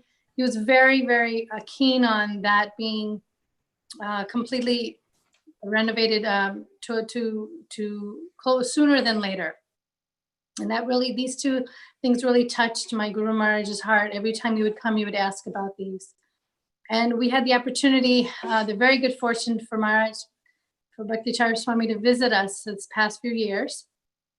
And the last year when he came during Kartik, I was 1 week before delivering our little Nitai. And Maharaj was so sweet. He was always, are you sure? Am I not intruding? Am I, this must be too much for your wife. He was just always concerned about us. And we just wanted him to come. It was Kartik. We're like, please, Maharaj, just come. Give us your blessings. We want your association. And I remember one time my husband was actually massaging Maharaj's feet. And I was in my bedroom with my older one, Nimai. And suddenly Nimai woke up and was crying and was a little disoriented and calling for his dad. And Maharaj just made my husband stop and said, no, this is your first duty, your son. I wanted my husband to continue the service, and Maharaj was like, please, the children come first. And anytime when we were here and my little one was acting up, Maharaj kept always say, please, he's a little boy. It's okay. It's okay. The children are first. Don't reprimand them. Don't ask them to do this or that. Just let them be. He was so personal, even with the children. And I'm just grateful for all of this. the blessings, Maharaj, that you gave, and praying that we can continue to receive your blessings continually. Thank you. Hare Krishna, please accept my humble obeisances. All glories to Srila Bhakti Charu Guru Maharaj, all glories to Srila Prabhupada, and all glories to all his disciples, grand disciples. So I had the great fortune to have association with Maharaj.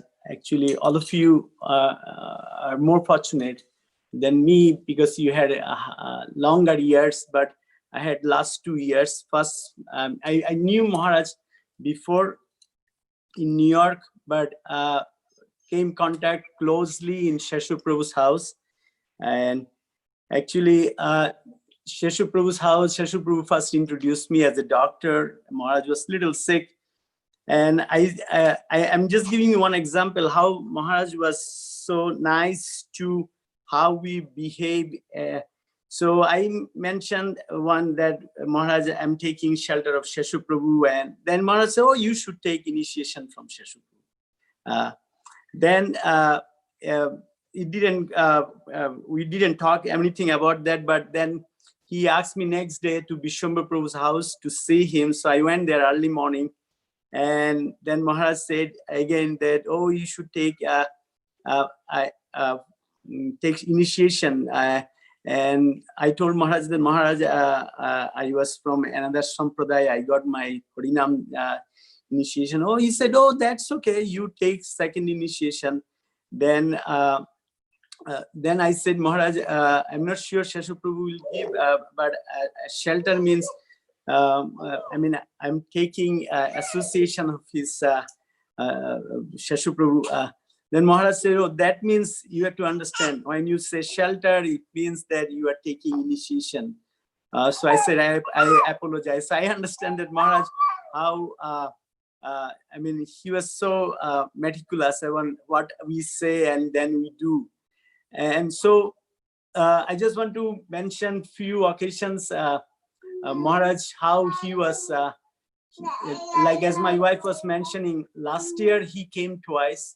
And Govardhan Puja Day, he was here, and the day before he just came from Vrindavan, India. And he called me that, okay, we are coming, so you need to invite some of my god brothers. And so, and then right away he said, oh, your wife is expecting. I said, yes, Maharaj. Then he said, oh, how you're going to cook? Then he said, okay, let me ask one of my cook to come. Then I said, Maharaj, what should we buy? Then he said, okay, let me make the menu. So he made the menus and everything. And he said, bring those things. And I will bring my cook, and then he can cook. Then we had the fortune to have devotees like Tamahar Prabhu, Ambarish Prabhu, and Sheshu Prabhu, and Ranjit Prabhu. They came. Actually, he was also asking for Guru Gauranga Prabhu, but who was not here. So Maharaj was very, he knew everything. And then after, then the one important thing was before last year, 2018 also Maharaj came, and I asked, at that time I asked him that Maharaj, then he said, oh, you should take, you can take second initiation, I will tell. But I said, Maharaj, my Harinam Diksha was from another Sampradaya. Then he said, no, that's okay. You take second initiation, I will tell Mother Mukhya and Tamahar Prabhu. You tell them. So I said, Maharaj, but I need to do my Bhakti Shastri. Then he said, okay, then do the Bhakti Shastri and then let me know. So it was really blessed. I was blessed, like every time he come, and if he have any health related problem, he will call me. And just to give you one example, this time, the other important thing is as my wife was mentioning, I was doing services. I was messaging his feet when he came for Prabhupada disappearance day. And that also, he left on the same day of Govardhan Puja. And he told me that, okay, I'm going to let you know that whether I'm coming for Prabhupada's disappearance day. So next day morning, he called me and he said, Prabir, I'm coming there will be 4 devotees with me, and I'm going to bring my cook. You don't have to do anything. You don't need to do any shopping. We are going to make pizza. See, again, he managed the everything, and he came. So that time we couldn't offer our house for his disciples, other disciples. So we arranged for Pran Govinda Prabhu's son's house. So I was alone with Maharaj. So I gave him message, and so I asked him, Maharaj, oh, do you have any other services for me? So he said, oh, you are doing so many services already. I don't have anything, but I said, then any instruction? Then he said, one instruction I will give you, never leave ISKCON. Try to stay in ISKCON in any situations. Never leave ISKCON. So I said, okay, Maharaj, bless me so that I can say. He said, okay, I'm blessing you. So that was one. Then when this year, during Gaur Purnima, he was supposed to come to Alachua. So I texted him. Usually I used to text him and he will respond to me later. So I texted him, then Maharaj, please, I heard you are going to be here in Alachua during Gaur Purnima. Please come to stay with us. So he didn't, because suddenly he decided to go to Dubai and India because of all this lockdown. So then suddenly in March, end of March, I got a call from him. He said, Prabir, I couldn't talk to you and I left early. But next time when I come, I will definitely visit you. So, he was like a celebrity, in ISKCON, and I am like such insignificant, not even like his initiated disciple. But he was very kind, very kind. One other important, all of you are talking about like Vaishnava etiquette. One thing I realized, when I was alone with him, he will speak with me in Bengali. Never speak. If I try to speak English, then he will converse with me in Bengali. But if someone else is there, even my wife is there, he will start talking in English. Because so I learned those things. That then I asked Maharaj one time, he said Prabhupada used to do that also.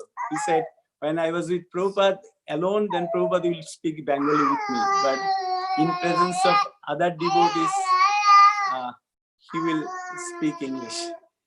So I just want to finish with two situations. So this time when Maharaj got sick, he came on Deland on Monday, I think 16th. And then he called me on Tuesday morning that I'm sick. Then I told him, Maharaj, most likely you have COVID because you have fever. Then he said, no, I don't have COVID. Can you come? So I said, Maharaj, I'm going to try. So Tuesday I couldn't go. Wednesday I went there. And before that I gave him some medication. So he took the medication the first 2 days. Then he was feeling better. Then when I went to see him, then he was asking me actually, Nimai and Nitai, he was telling me, how is your son doing? So he was telling me that give my, in Bengali, nobody was there. He was telling me, give my shubhecha. Shubhecha means regards. So I said, Maharaj, please bless them. We don't need your shubhecha. He was blessing. So he said, okay, I am blessing your sons and your wife and you. So, and then when I was telling him, Maharaj, please take care of yourself. Please eat as much as possible. Then he was telling me, oh, don't worry. Then he was saying that Marobi Rakhobi Jo Ichha Tohara. He said, you remember this line? I said, yes, Maharaj. So he said, we just need to remember that line. And the last one was the day he went to the hospital. The last word when Guru Gauranga Prabhu was, Maharaj's disciple Guru Gauranga Prabhu called me and he said, Dr. Banik, Maharaj made me power of attorney, but they are asking for him to go to the ventilator. And I cannot take the decision. So then I said, okay, Prabhu, he connected me through a line and Maharaj's voice was very low. I can see that he was having short of breath. So Maharaj was saying that I gave my life to the hand of devotees and Krishna. So do whatever you want. Then I said, Maharaj will call GVC. Then Maharaj said, do whatever you want. So he was even when he was going to the hospital, he was totally fully dependent on Krishna. he was happy, and I mean, he was transcendental. So that's my good fortune. I got that association. Hare Krishna Guru, back to you, please.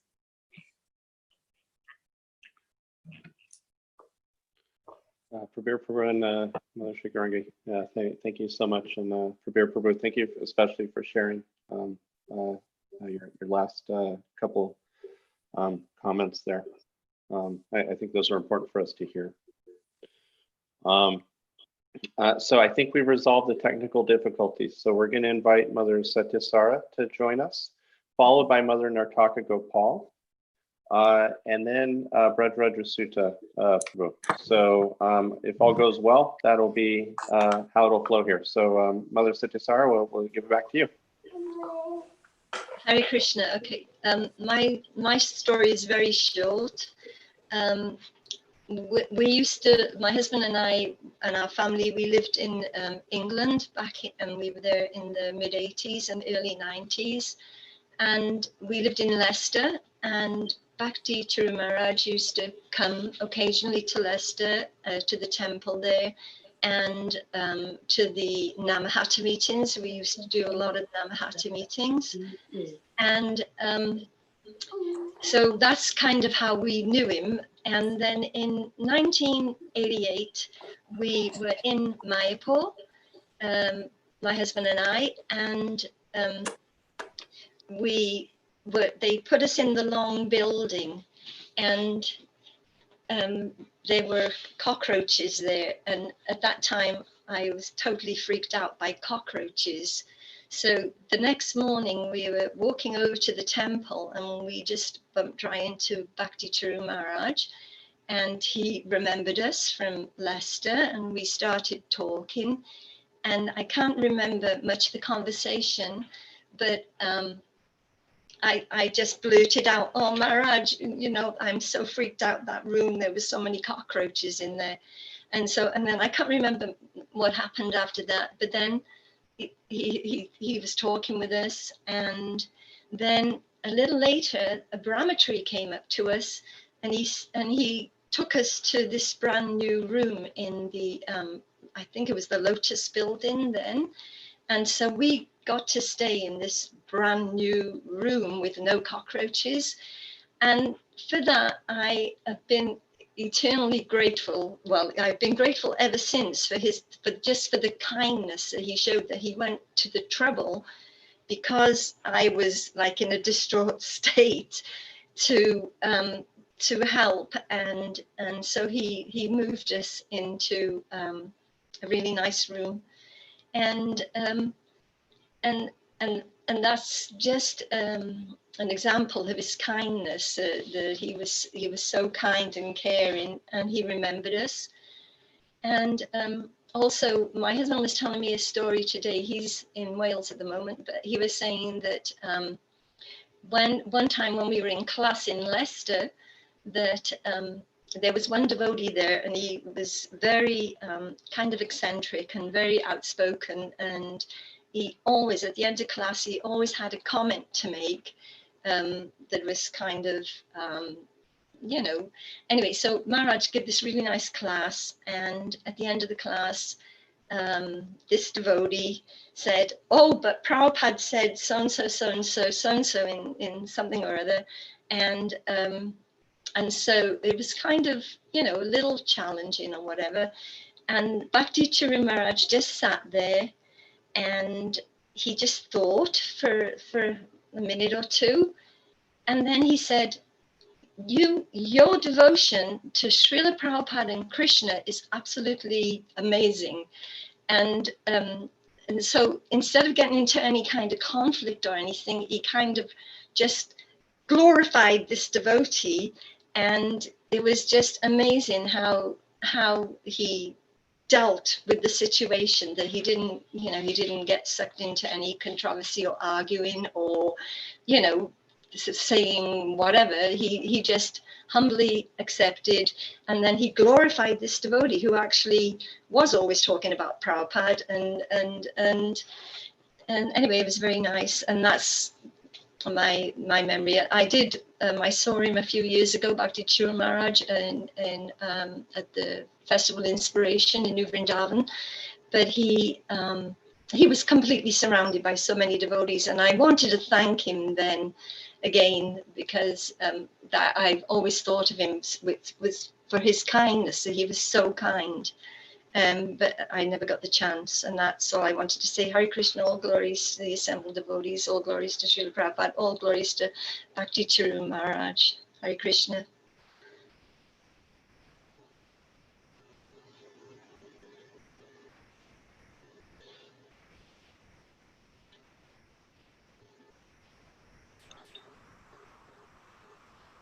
Hare Krishna. All glories to Srila Prabhupada. All glories to His Holiness Bhakti Charu Swami. This is Narataka Gopal. I had the good fortune in 2016 to go to Ujjain temple with Sukada Devi, Pushkar Prabhu's wife, and Premavati. So we went to Ujjain temple, and we got such a wonderful, warm, and welcoming reception from Maharaj and all of his disciples. They were so sweet, and they took such good care of us. And the temple is magnificent. It's one of the most magnificent temples I've seen on the planet, with a huge Goshala, big 4-story Ayurvedic clinic, and gorgeous temple. Reminded me a lot, the layout reminded me somewhat of Vrindavan temple layout, and so magnificent. So in the last few days since Maharaj's departure, I noticed a few of his disciples from outside of the United States kind of lamenting or stating, "Oh, Maharaj, why did you even go to the West? We wish you hadn't," like that. And Maharaj himself answered that in the Vyasa Puja books. If you read his last few years' homages to Srila Prabhupada, it's very clearly stated. In the 2015, in his homage, he tells the story how he was in Vrindavan with Srila Prabhupada, serving him. Prabhupada was ill. It was 1 a.m. in the morning. Prabhupada was not sleeping properly, so he couldn't sleep. So Maharaj was massaging Srila Prabhupada's lotus feet.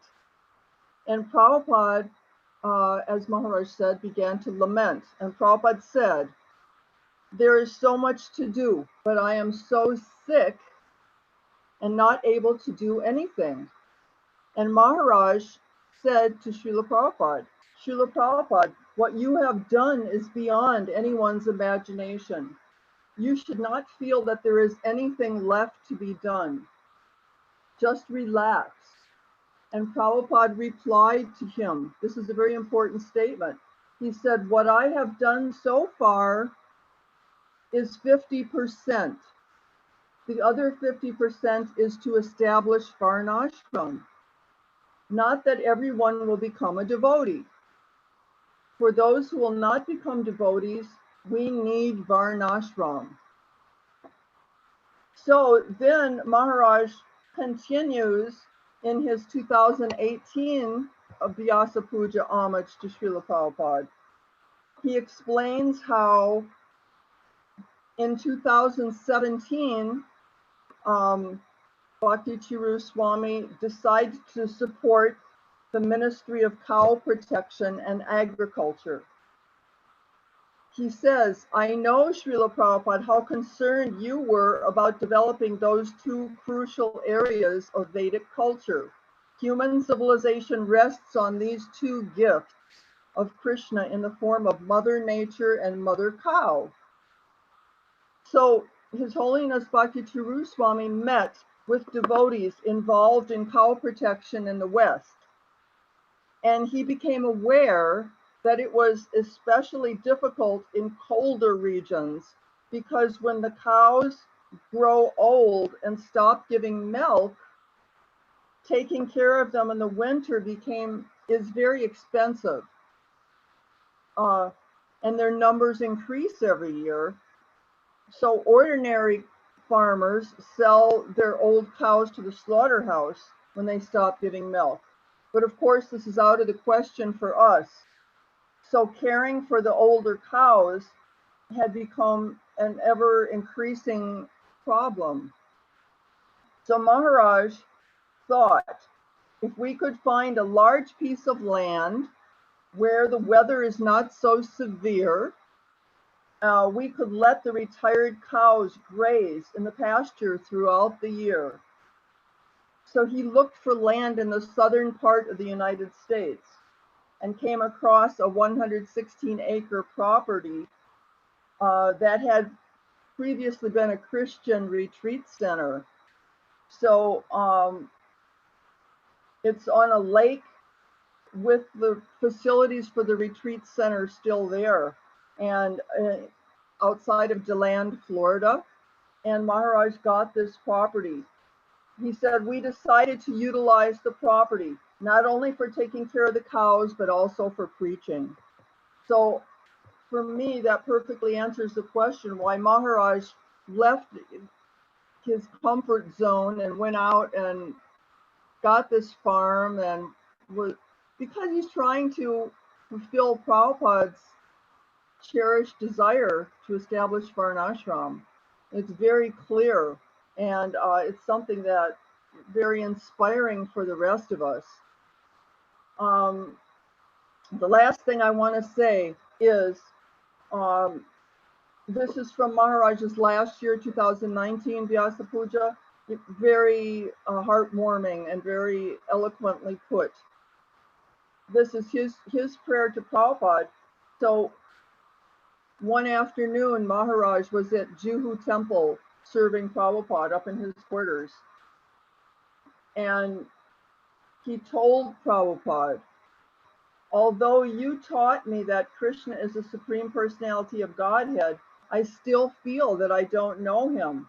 However, Srila Prabhupada, I know you. You are my everything. All I want is to be with you, life after life. And without saying anything, Srila Prabhupada smiled in a way that conveyed everything to Maharaj, Maharaj says. Maharaj offered obeisances to him and said, Srila Prabhupada, although I am totally unqualified, please let me stay at your lotus feet forever, engaging my entire existence in your service. So all glories to His Holiness Bhakti Charu Swami, breaking our hearts that he left the planet, but they have a glorious party in the spiritual world. That's the only thing that we can think to console ourselves, and bereft of his saintly association. Thank you very much. Hare Krishna. Hi, Krishna. Mother Nataka Gopal, thank you so much for sharing. And Mother Satyasari, I'm glad we're able to get you on for you to share as well. Thank you for joining us.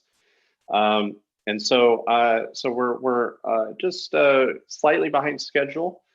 So we're going to ask Brajarudra Sutta Prabhu and Krishna Priya, Mother Krishna Priya, to join us next.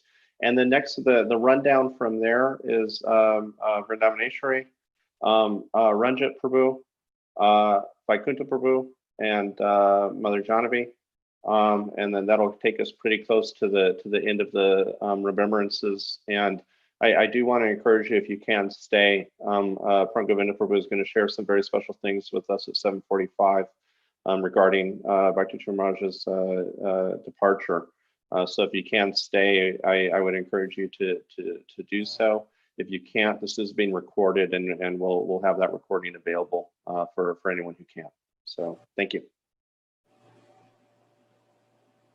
Hare Krishna Prasad Bhutri Smriti Bhakti Jai Kumar Shashir. You go first. both. First, want to say that I appreciate all that's been said and all that I've heard elsewhere. It's been very good. A lot of statements so nice about Guru Maharaj. And also want to pray for Guru Grounded. Guru Grounded is, of course, with Guru Maharaj down in Orlando. So I first met Guru Maharaj by a cassette tape. It was the songs of the Vaishnava Acharyas. I don't remember exactly where I got it, but that was my first contact with him. Then the next contact was when I met my wife. I got married in South Africa, and she had to stay there and get her visa in order, and I came back. And she let me take, I did not, other than hearing that song, Songs of Vaishnava Acharyas, I knew nothing of Bhakti Charu Swami. So he had two seminar series on Rihad Bhagavatamrita and Vaishnava Etiquette, 6 or 7 cassette tapes each that I took back. It was going to be a couple months before Krishna Priya could come over. So at that time I was working with the Department of Agriculture, and I was in the field by myself. And I remember specifically pulling out one of the tapes, had a little tape player, and listening to it. And I just became convinced that this devotee, I had been around for a while already at that time. This was 1999, and I had been around since I first met the devotees in 85, but I didn't have a spiritual master. And so I started listening to that while eating lunch one day, and I became convinced this devotee is very pure. He's really, he's further along than the others that I had been listening to. So I thought that I'm going to eventually try to become his disciple. Next thing,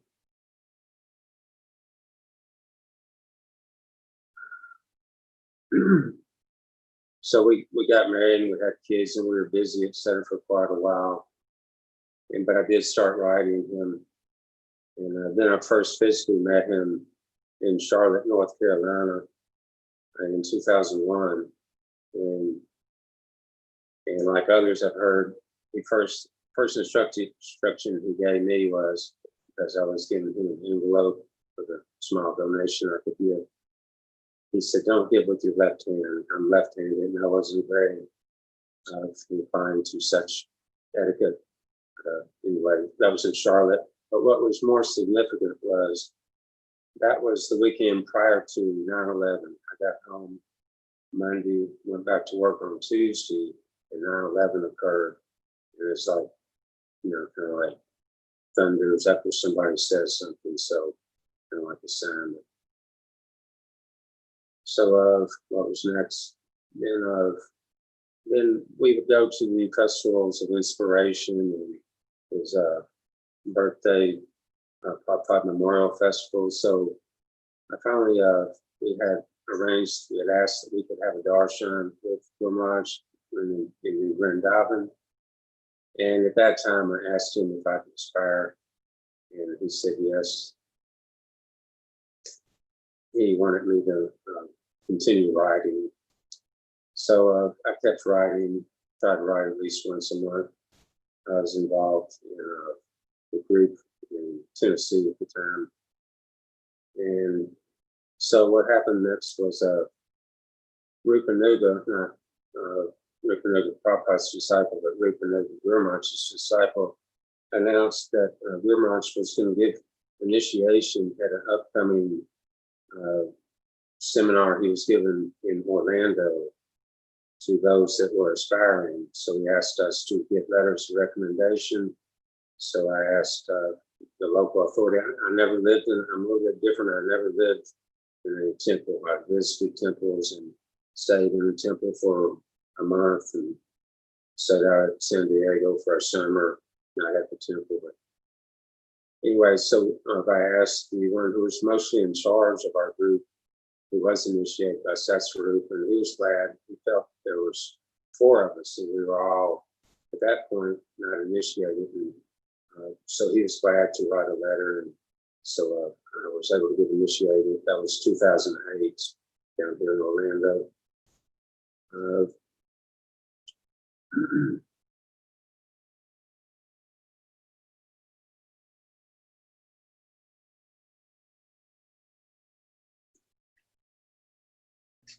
Just a few notes that I was trying to write on things that I could say.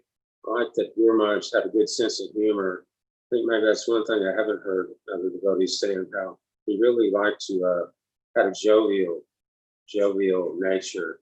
I was writing on some of the characteristics. He had a real zeal for Krishna consciousness. Someone else mentioned Vikadashi Brata here, mentioned he's like her Guru Maharaj, Bhakti Charta, a real spiritual warrior. He talking about the event that happened recently regarding the temple in Brooklyn, New York. He was a scholar, he was a gentleman, he was a sage and a sannyas. He was a teacher. You know, despite the recent COVID infection that took him from us, I felt he had very good health. You would see him walking, just what he was able to do day to day was largely demonstrated his good health. He was very caring, he was very sweet, he was very considerate. He would remember us, you know, he would remember the kids' names, remember me. I was very insignificant. He's serious and also jovial. Like I said, he liked to cut jokes. I remember one time coming out of the Vrindavan temple, the big wooden doors in Krishna Priya. Guru Maharaj and myself were walking out. I don't remember what he said, but I don't remember if I said something, and I said it kind of like joking. You know, he took it and ran with it, like you know, he liked it, and he liked that joking nature. He, you know, added to it and made it was funny.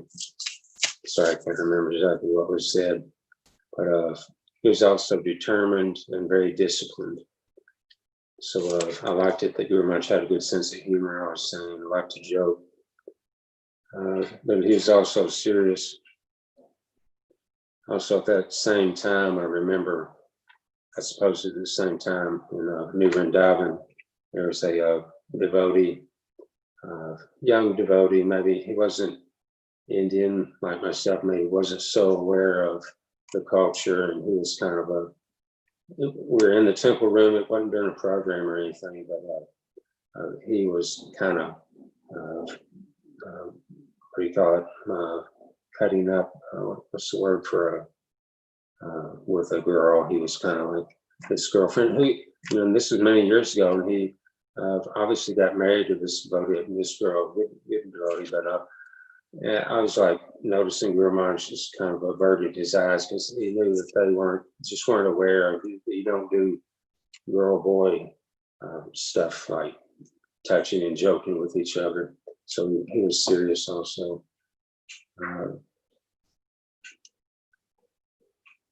And I'm going to turn it over to Krishna Priya pretty quickly. Guru Maharaj liked the traditional dhoti kurta, but apparently he was okay with those of us who weren't temple devotees wearing clean pants and shirts. But I will say that one time I went to the Deland temple, I think to pick up Krishna Priya, and I only came with like one pair of long pants because I knew I was going to go to the program the next morning. But there was a program that I didn't know or wasn't really planned at a yoga studio, and I wore my long pants there, and we were really having a good kirtan. Bhakti Prema was there. Guru Maharaj didn't go with us, but Bhakti Prema went, and we had a really long, hot kirtan.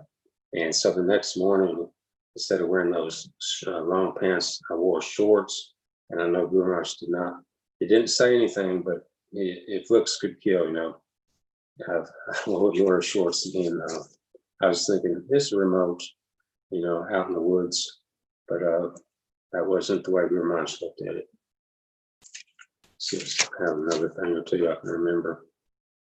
Okay, like I was saying, I wasn't a normal devotee. living in a temple and stuff, I feel like Guru Maharaj gave me, granted me membership into to ISKCON, and I really appreciate that. And I will say that one thing that I liked was that at our initiation, there was 22 of us that were initiated in 2008 in Orlando. He asked that we never leave ISKCON. And he also said that he realized a lot of us, we may not have a real intimate relationship with him, and that was fine. That he knew that others would become, not that anyone else has become for me anyway, most important, but he was aware that others, that of the importance of getting the Siksha from many places, wherever you are. So I remember him saying that. I think that's about it. Thank you. Hare Krishna. Please accept my humble obeisances to all the Vaishnavas. Namo Om Vishnu Hare Krishna Sambhutale Srimati Bhakti Charu. I had the good fortune of serving Maharaj in South Africa when he first arrived. The first week, I remember attending his lectures. At that time, I joined in Durban. Indradumna Maharaj was the temple president. I remember feeling, or the impression Maharaj made upon my heart was that wherever this person is, I want to follow. And whatever he says, I want to do. And by Srila Prabhupada's mercy, he has allowed me that opportunity throughout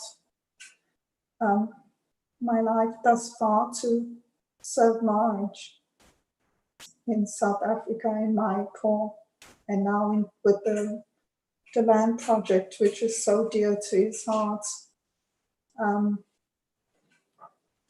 He was the perfect father.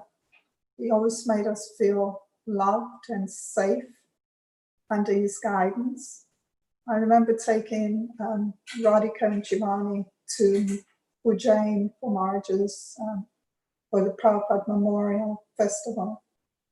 And Maharaj took such good care of us that they said, Mama, we feel like princesses. They didn't actually want to come home. They wanted to stay in India. Maharaj, also we flew with Maharaj from Ujjain to Mayapur, and Maharaj arranged that we could stay in Tamal Krishna Maharaj's quarters. And you could feel it's a very special place to stay in. And we were so grateful for all the services he's showered upon us.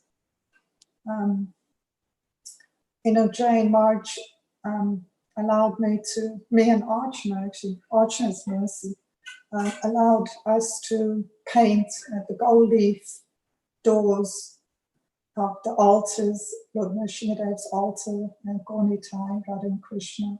So we spent 3 nights staying up all night and serving in that way. But before we could start, he actually came down and was teaching us how to paint gold leaf. And then in the land, Maharaj personally went out and bought 50 fruit trees and positioned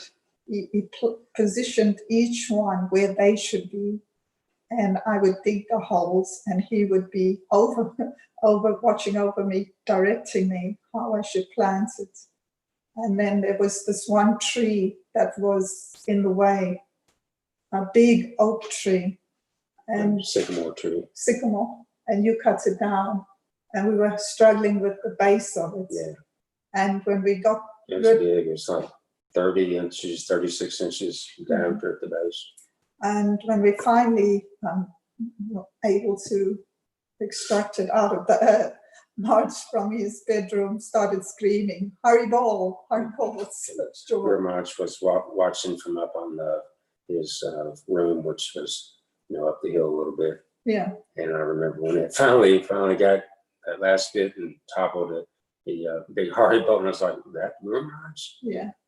And that evening, after a hard day of working in the field, Guru Maharaj went into the kitchen and made us samosas and sat and made sure we actually honored Prashant. Yeah, he was such a person. That was also, I want to say, when Guru Maharaj gave me a big hug. That was really nice.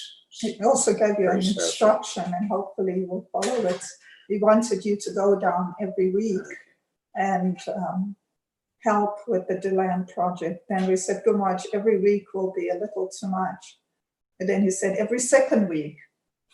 So now the project is there, and so it's up to us. We pray for his blessing and the blessing of all the Vaishnavas that we can help in whatever way and assist the Deland devotees, and thereby making our life a success and pleasing Maharaj. Hare Krishna. Sorry. And glories to Srila Bhakti Charu Maharaj.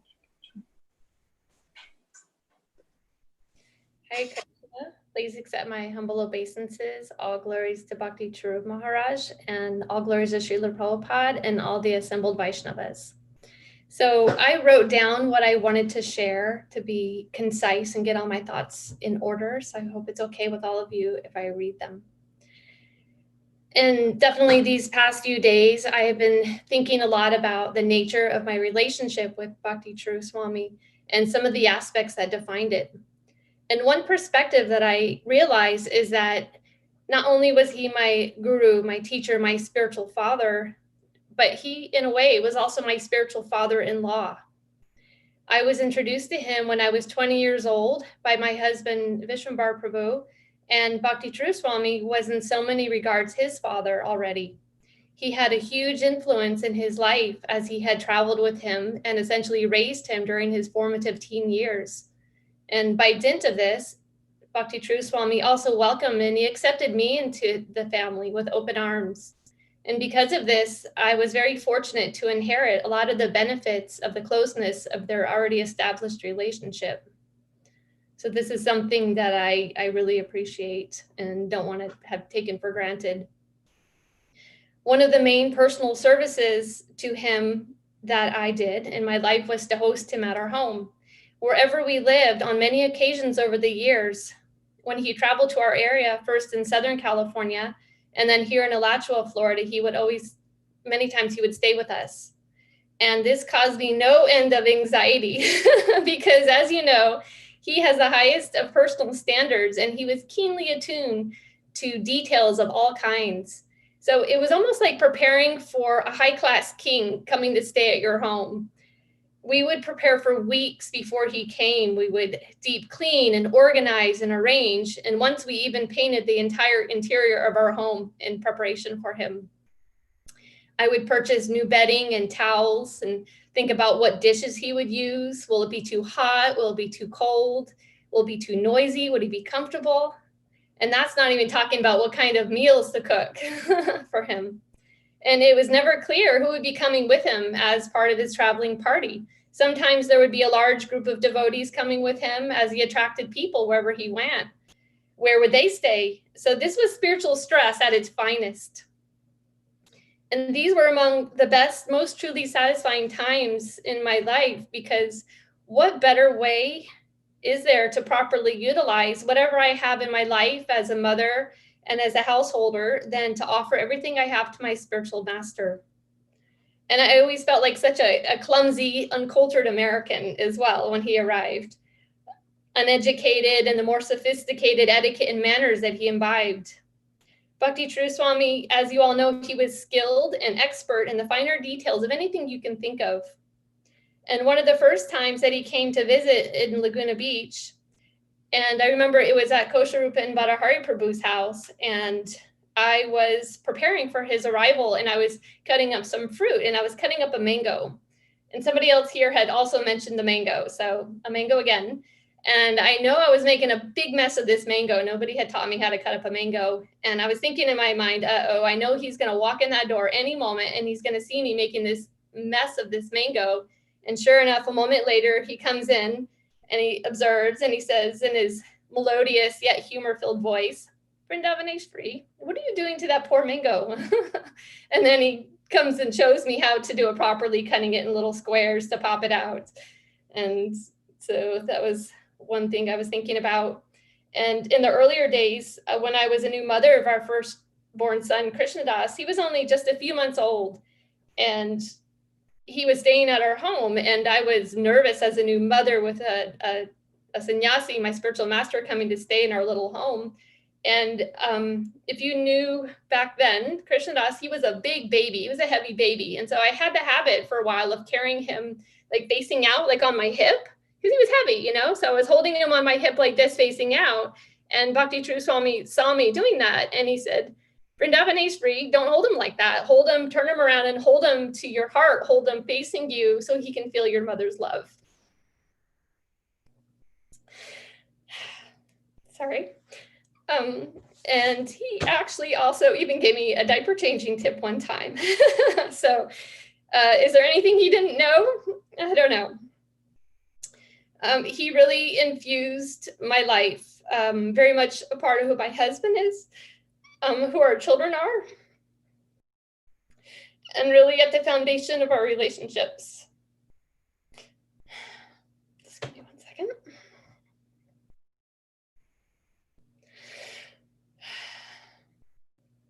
The way he lived is a very clear example of Bhakti Yoga in action. Personal loving relationships with each other, Srila Prabhupada, it was always Srila Prabhupada and Krishna. Do all things, even small things, with presence, attention to detail, and generosity. For all of his accomplishments, his elevated position and status, he was always approachable, gentle, kind, compassionate, interested, and life was so joyous in his company. And whenever he left our home, there was a very palpable feeling of emptiness. And he showed us this amazing secret that by his living example, that when you share love from a deep spiritual place, it never runs out because it's abundant by nature and it just grows and exponentially multiplies. And this is the legacy that he has left us with, is how to live a life of care and deep commitment to others in Krishna consciousness. And I have as my task to follow however I can in his footsteps. And this care that I had the good fortune to receive, I know that it's not mine to keep because the best gifts are the ones shared with others. And so it's my job is to pass that on. So thank you.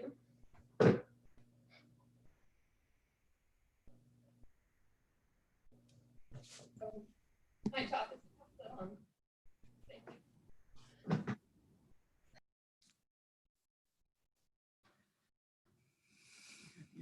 Hare Krishna.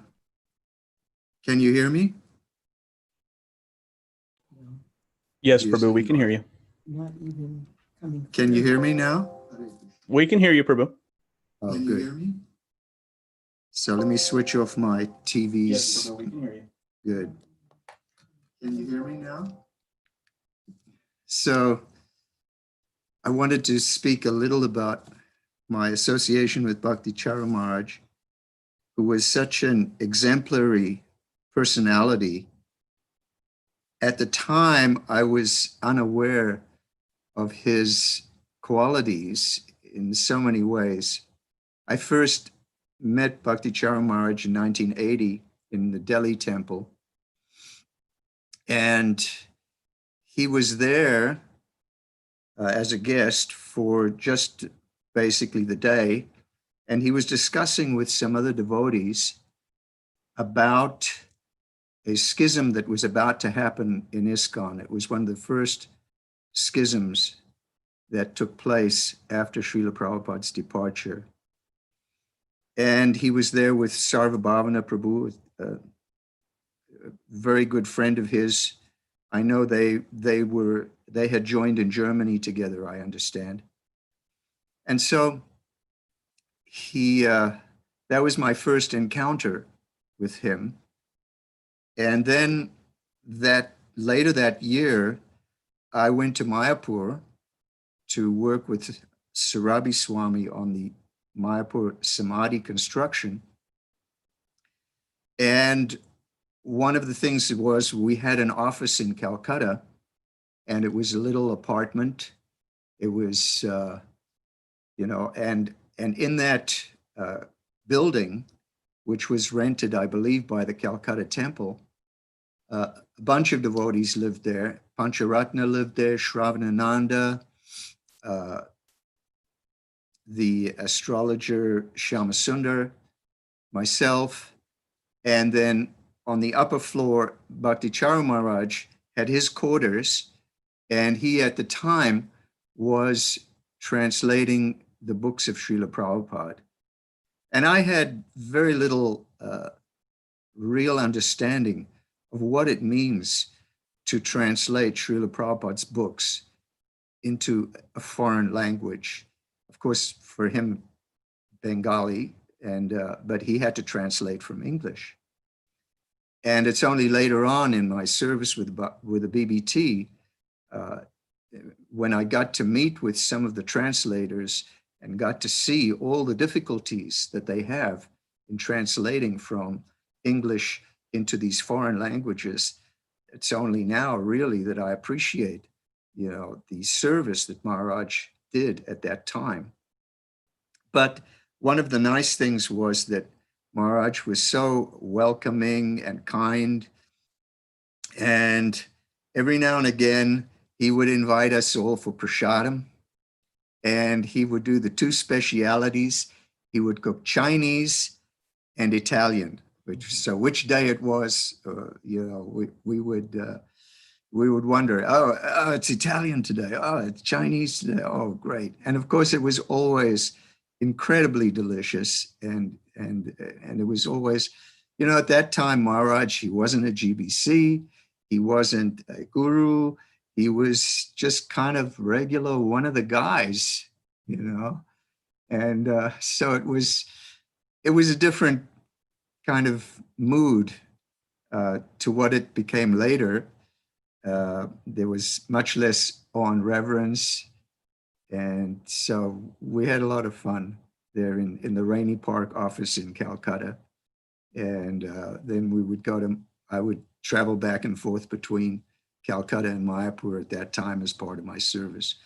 But so that was extremely nice. And I always remember that the bottom floor of the building was the accountants for the Calcutta temple.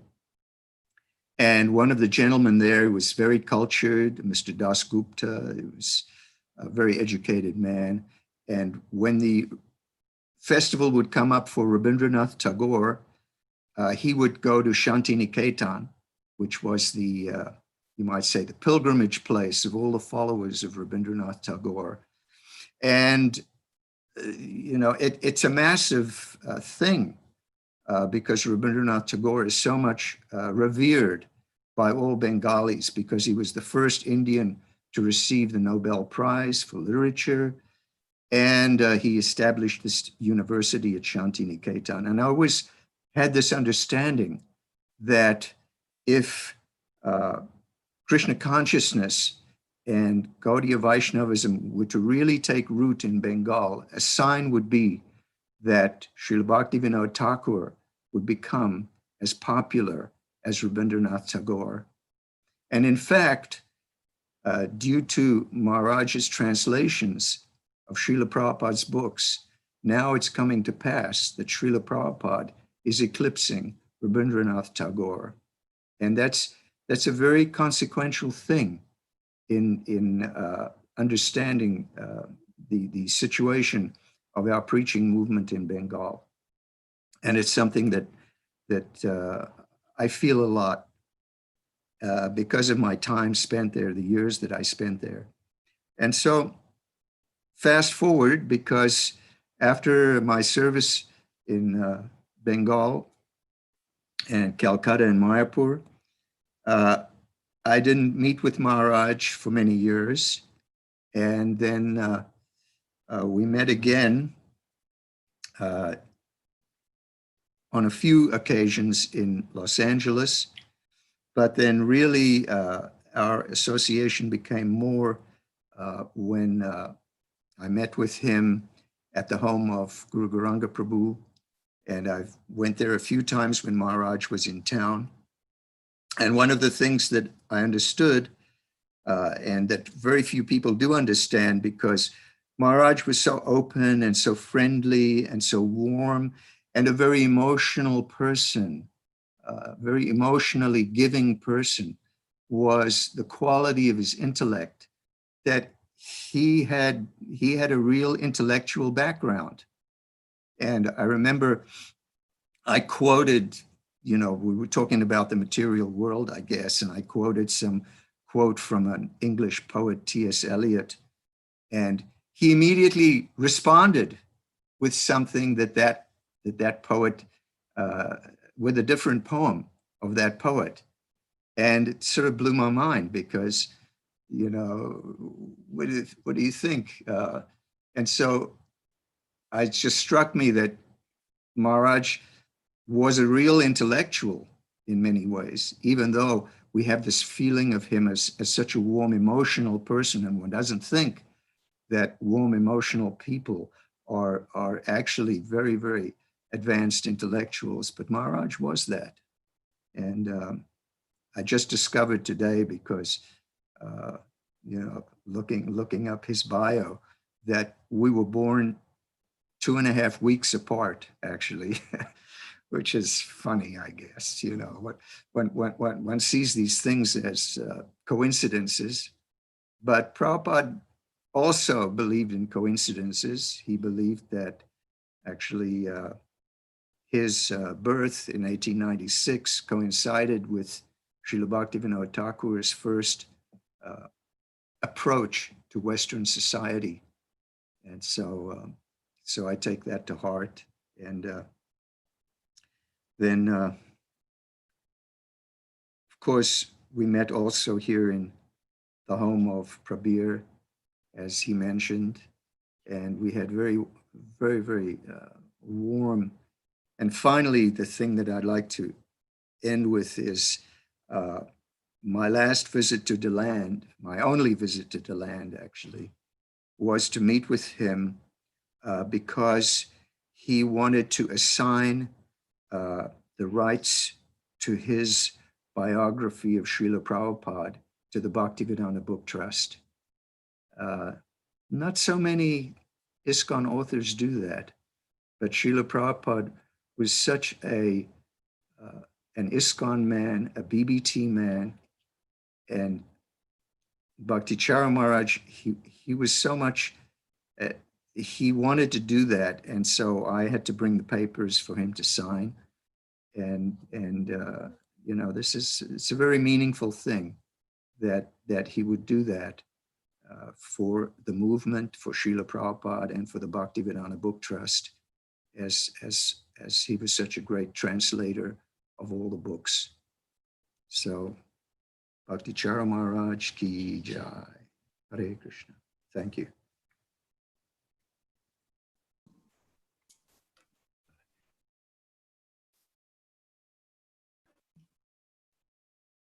Hare Krishna, can you hear us? Yes, Prabhu, we can hear you. Okay, great. Sorry, we're not so technically together. So, yeah, when I spoke with Vishwambar Prabhu this morning, he kindly said we could also speak for a few minutes.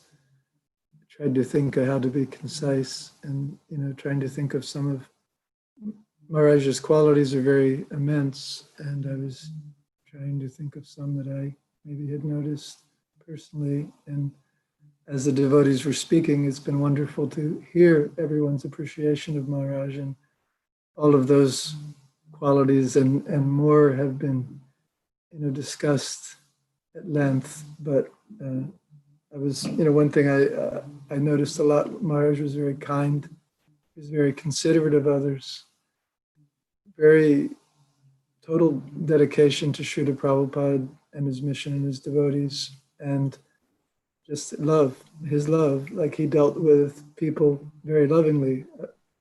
Of course, so many other qualities are there too, like his intellectualism, his scholarship, so many. But anyway, those were a few that stuck out to me. And Prabhu, do you mind speaking just a little bit louder? I think your microphone's having a hard time picking you up. oh, sure. Should we bring it? Sorry, we're just. That might help a little. Okay. Is that any better? Yes, please continue. Okay, sorry about that. Yeah, so anyway, I was also thinking as we were here together tonight, appreciating Maharaj, how, wherever we are, we saw, at least personally, I saw Maharaj in California for some years. We lived there, and then here in Florida, Alachua, and later in Mayapur, India, later in the land and Alachua like that. Once or twice we went up and saw him in North Carolina. But all over the world, probably right now, people are glorifying Maharaj, like he saved a temple in France, he built a temple in Ujjain, like everywhere, all over the world, he was interacting with so many devotees and projects and groups of devotees, and always with just the one pointed, really, dedication to Srila Prabhupada. I was listening, Mahatma Prabhu spoke about Bhakti True Maharaj yesterday in a class that he was giving, and he was, pointing out how Prabhupada said, ISKCON is my body, and how Bhakti True Maharaj was so dedicated to ISKCON, really in a pronounced way, like when we say someone's a Prabhupada man. And certainly that's true for so many devotees. And Bhakti True Maharaj, I don't think there's anybody who would contest it for a second. Personally, I think I first met him in 1979. I believe it was his first tour of America, and he also came to San Diego where I was stationed. And, you could see, I think he gave a morning class, and then very refined, very sweet, very wonderful sannyasi, very charismatic, inspiring. And I could also see he was very refined. So that evening, Yudhisthira Prabhu, who for even now, he is very involved in outreach to the broader public in the San Diego area and arranging preaching programs. And so he arranged a program for Maharaj, and I was invited to tag along. So we took Maharaj to a place called Ocean Beach. The temple's in the Pacific Beach, and the next beach south is Ocean Beach. So at that time, Ocean Beach was like the last stand of the hippie generation in San Diego.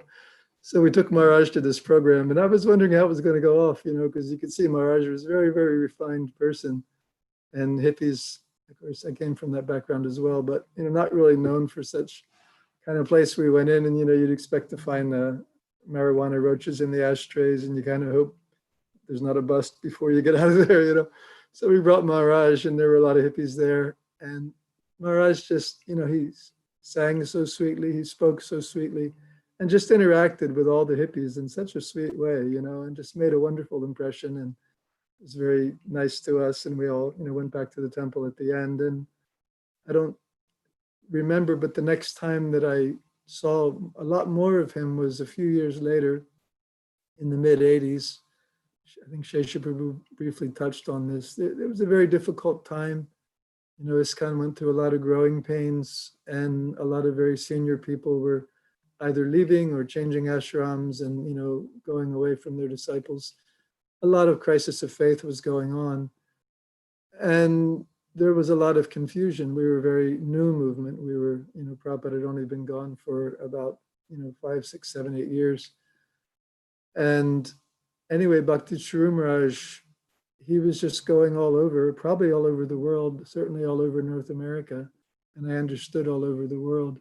And he was just giving so many seminars about Srila Prabhupada as our founder, Acharya, about our relationship with Srila Prabhupada, about Shiksha and Diksha gurus, and about the importance of ISKCON, how ISKCON is Prabhupada's body, and just really, how we're connected to the whole Guru Parampara, just really putting everything in perspective, to sort of help people through that difficult period, and very, very effective. And, he had no other motive than just trying to keep the ship stable, you know. And I was really appreciating the depth of his attachment to Srila Prabhupada, you know, how he was doing that. And then, you know, in the 90s, he was coming, you know, we know he had read somewhere in a book about the people of the year from that year. And he was thinking how Srila Prabhupada should be having this type of fame in the world, that people all over the world should be knowing about Srila Prabhupada and his contribution. So he began the Abhay Charan series. And boy, that, you know, that was such a huge service. I remember when they came through California, they did a lot of filming in LA.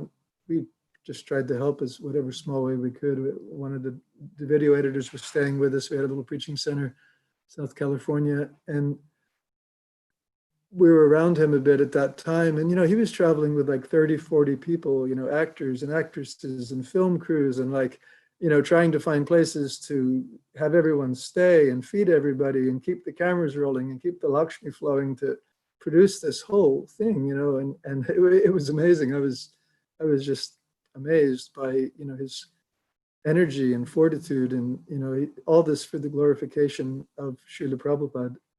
Then, like in, you know, 2000s, I think early 2000s, he was developing this huge, I've never been there, but I've heard so much about it, project in Ujjain, like that, you know. And then he started in the land, you know, coming to America. And I hadn't had the good fortune of much of his association, although I used to see him in Mayapur pretty much annually for some years. Our family spent some years there, children growing up and things. And although, you know, we're just rank and file devotees, you know, but because we, you know, his kindness, you know, and his love for the devotees, whenever we would see him after a long time, you know, he would just come up, some other devotees also mentioned, and just give you a big hug, you know. And when he would hug you, you would just feel his love, and, you know, you would just feel his love, you know, for Krishna and for you and for Srila Prabhupada. And it was the most heartwarming experience, and very spiritually encouraged experience. And he would always inquire, how are you? How's your family? Is there anything I can do? Do you need anything? You know, and it wasn't just, you know, like hyperbole, like when you know, like the flight attendant or something. It was very genuine. He was ready to do whatever he could for any devotee that he could possibly help.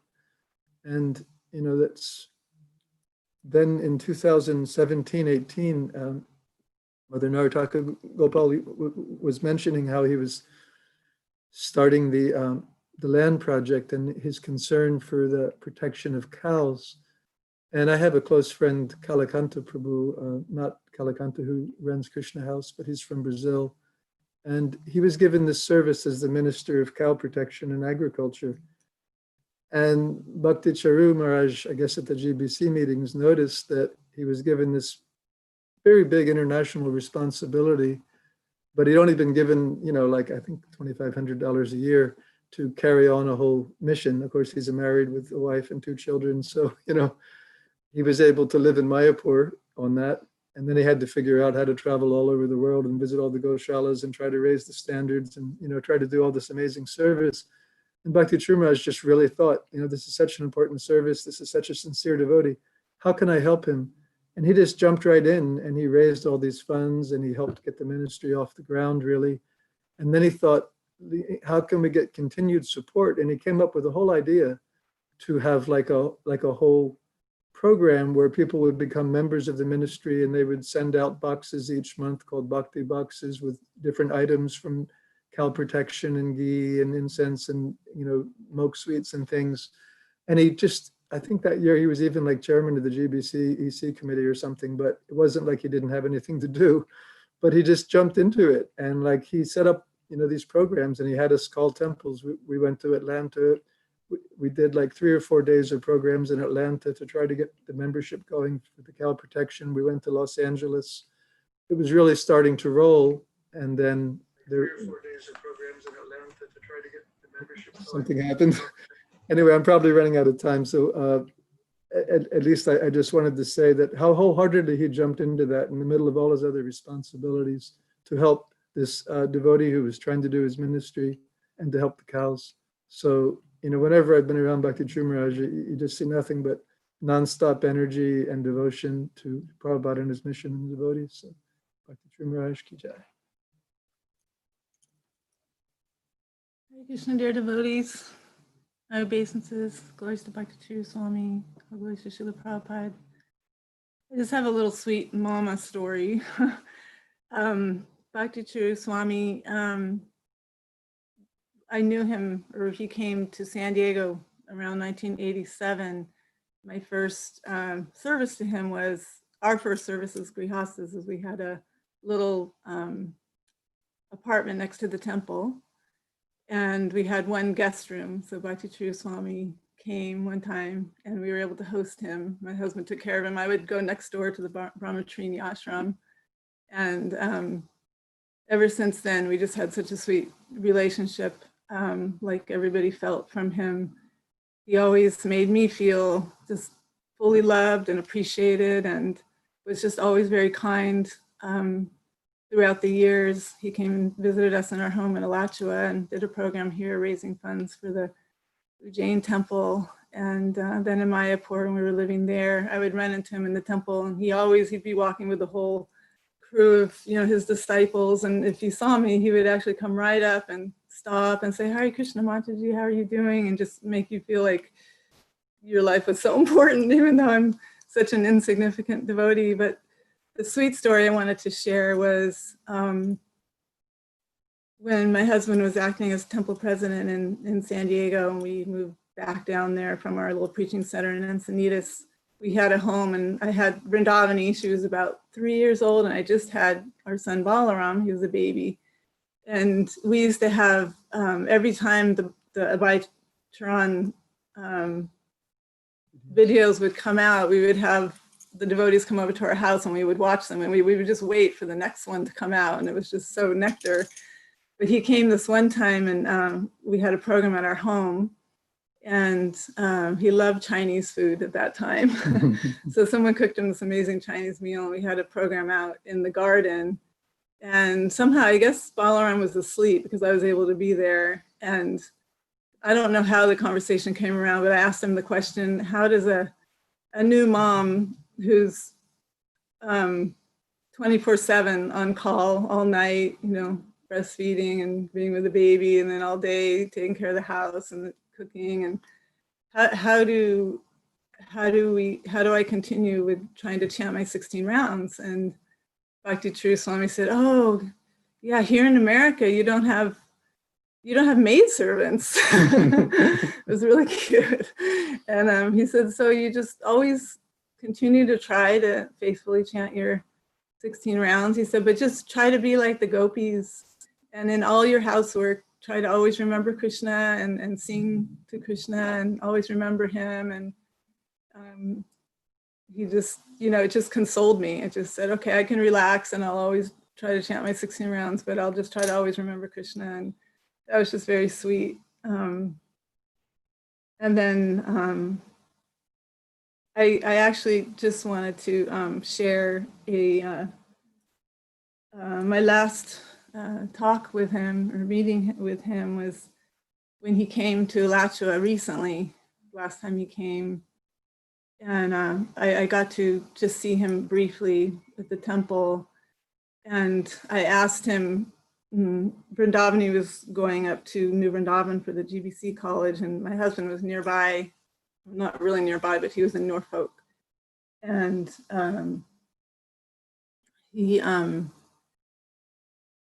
I was hoping he could go and visit him while he was there, so I was asking him what his schedule was, and told him Vrindavani was going to be there. And then, so he, one day I was in Norfolk helping my husband, all of a sudden I get this phone call, and I answer the phone, and it's Bhakti True Swami on the other end. He said, Hare Krishna Mataji, this is Bhakti True Swami. And I was like, wow, Hare Krishna, what a surprise. And he told me that, you had asked me to speak with your daughter while I was here, and here she's right here, and I just want to let you know she's very happy, and she's contributing so nicely, and it's wonderful to be here. And we actually have had such a good session here that we wanted to have a reunion in DeLand with all the group here. And I want to personally invite you to come, and Vrindavani has agreed to help organize that. Of course, the COVID happened, so that never happened, but he's just so personal and loving. And Vrindavani actually got a personal darshan with him, and I just wanted to read her offering because it's a very beautiful offering. It kind of says everything. So I'll read her offering. Dear Bhakti True Swami Maharaj, please accept my most humble obeisances. All glories to Srila Prabhupada. All glories to your years of dedicated service to him. Today there is an eclipse, and it feels fitting and prophetic, a reflection on the gross material level of the loss the world experienced this morning in the eclipse and loss of a brilliant shining moon like yourself. I've heard many people describe you today as a true Prabhupada man, a loyal and chaste disciple, and true and trusted son of his divine grace. I reflected that in so many ways, you exhibited qualities demonstrated by Srila Prabhupada. You are an enthusiastic and innovative preacher, a renowned kirtaniya, a brilliant organizer and manager, an excellent Bengali cook, a translator and writer, a brilliant philosopher who understood Shastra on a deep level, and a true gentleman. Most especially, I thought about how Srila Prabhupada was so loved by his disciples, not simply for his brilliance, his genius, his philosophy, but for the genuine and deep love and consideration he showed to everyone. He was a true personalist and humble lover and well-wisher of every living entity. In your perfect Vaishnava etiquette, your extraordinary consideration of everyone you came across, you extended this most important quality of Srila Prabhupada to everyone. You've been a well-wisher of my family for many years. Since before I was born, you've given guidance, encouragement, and love. Your genuine interest in our well-being and your desire to hear the details of our situation endeared you to us and made us feel so encouraged in Krishna consciousness. At various times throughout the years, you've taken time to acknowledge me and inquire after myself and my family. I was always amazed that you recognized me, had time for me, and seemed to genuinely care. I myself have difficulty placing faces and remembering people who I meet. And I interact with nowhere near the number of people you do. When seeing someone out of context, it is so hard to remember who they are. But I've spoken to you in Mayapur, in Alachua, in Sydney, and in New Vrindavan, and each time you quickly remembered who I was and remembered details about my family's life. Thank you for these moments of your time, which you so graciously bestowed me. Most recently, I spoke to you in New Vrindavan. You had just seen my mother, and she had told you that I would be in New Vrindavan, where you were traveling next. Out of respect for her desire that we see each other, you went out of your way to invite me to a private darshan and so kindly inquired how I was doing and offered to answer any questions I had. I didn't really know what to say to you. I was just so overwhelmed by your kindness. I asked you how I could maintain enthusiasm in devotional service, and you answered that I should associate with serious devotees and should listen to recordings of Srila Prabhupada speaking, because even more than reading his books, this allows us to hear the urgency in his voice and inspires us to assist him in his mission. I'm so insignificant, but still I feel so affected by your departure. It is we who require your prayers and mercy, now more than ever, as we navigate how to survive without your guidance. In prayer to be your servant, Vrindavani Devi Dasi.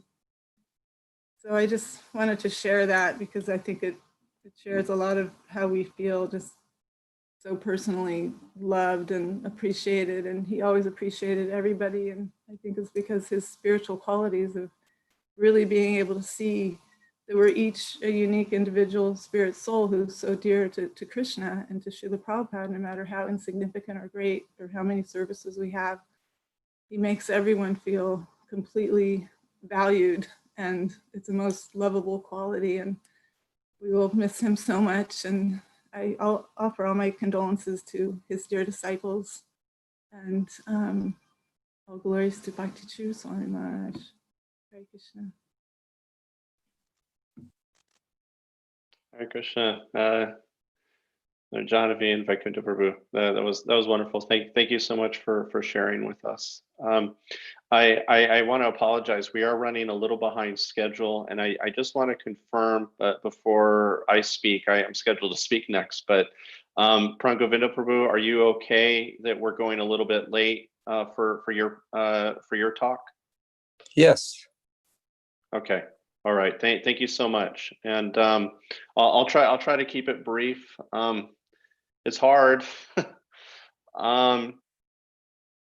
As Vrinda had mentioned, and when in her beautiful memories of Bhakti True Maharaj, or our Guru Maharaj, Bhakti True Swami, I had the incredible opportunity to be with him from when I was about 14 years of age. And he profoundly impacted me through that. It's a kind of an interesting story. And talking and again, just coming back to this theme that we hear of the incredible amount of care that he had for everyone. And it wasn't just words, it was demonstrated time and time again. And the opportunity I had to meet him was because he had actually come to Laguna because some friends of his had a personal family tragedy, and he came to Laguna to visit with them because of what had occurred just recently for them. And in that time, my mother and I were there in Laguna Beach Temple. And my mother is sentimental, and she had heard Bhakti Shamar speak of the pastimes Lord Nityananda and how he had how Lord Nityananda had been given to a sannyasi. And so anyway, so somehow she had the opportunity to drive to the airport with Bhakti Shamar. And they were talking, and she was just saying, what can I do for you? And then he said, you can give me your son.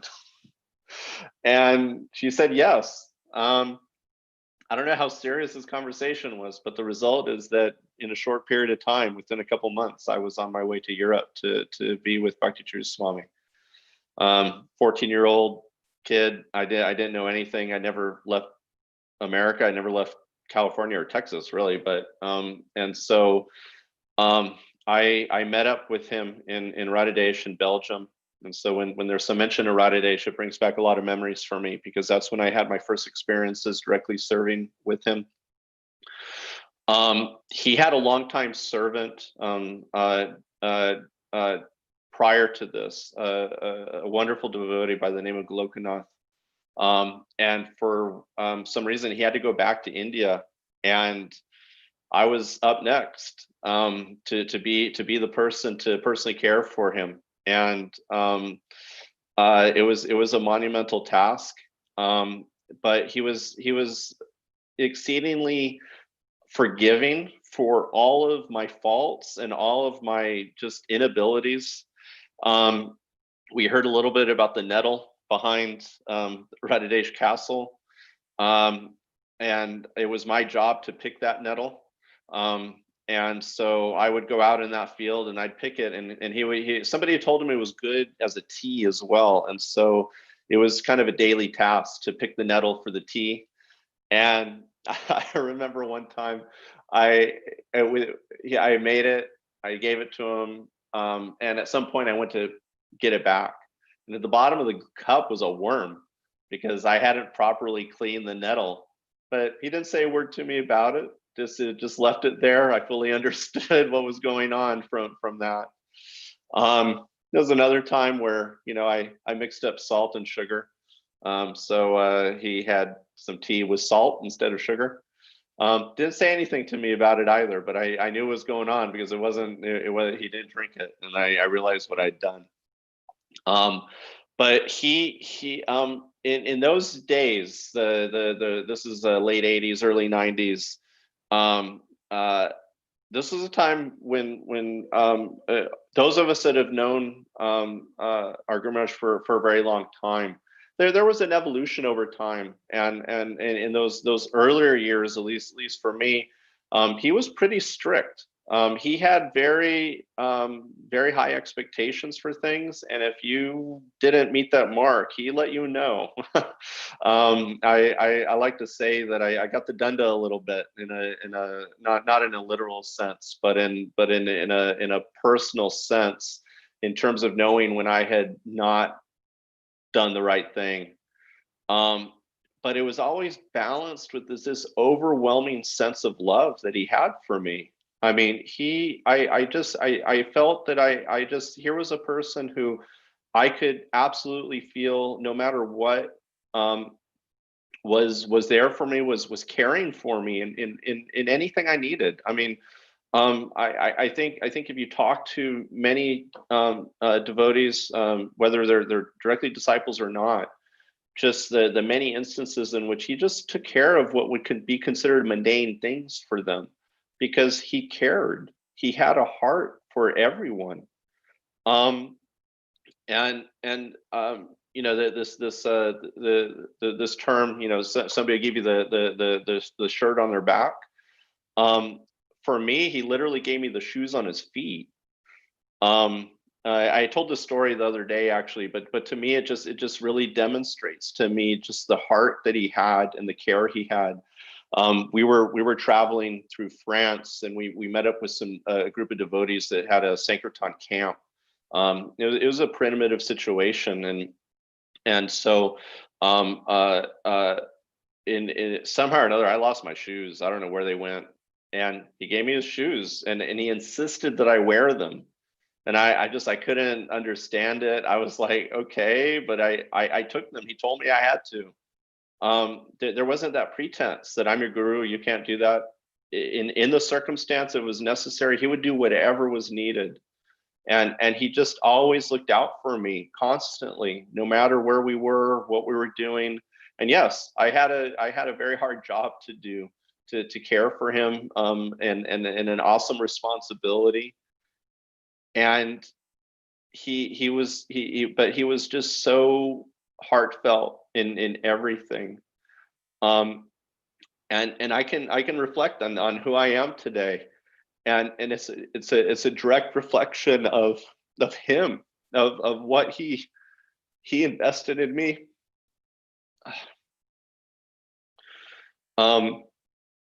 The example he showed,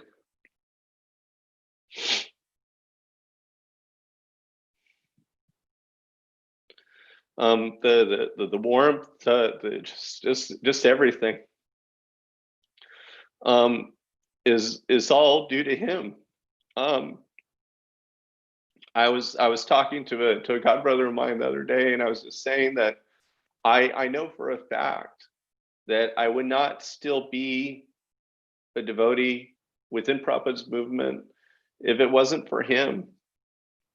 You know, we go through the trials and tribulations of life, and it's that personal connection, that relationship with him, the desire not to want to disappoint him, that has kept me connected and kept me doing what I do. And that's the effect, that's the impression that he makes on us.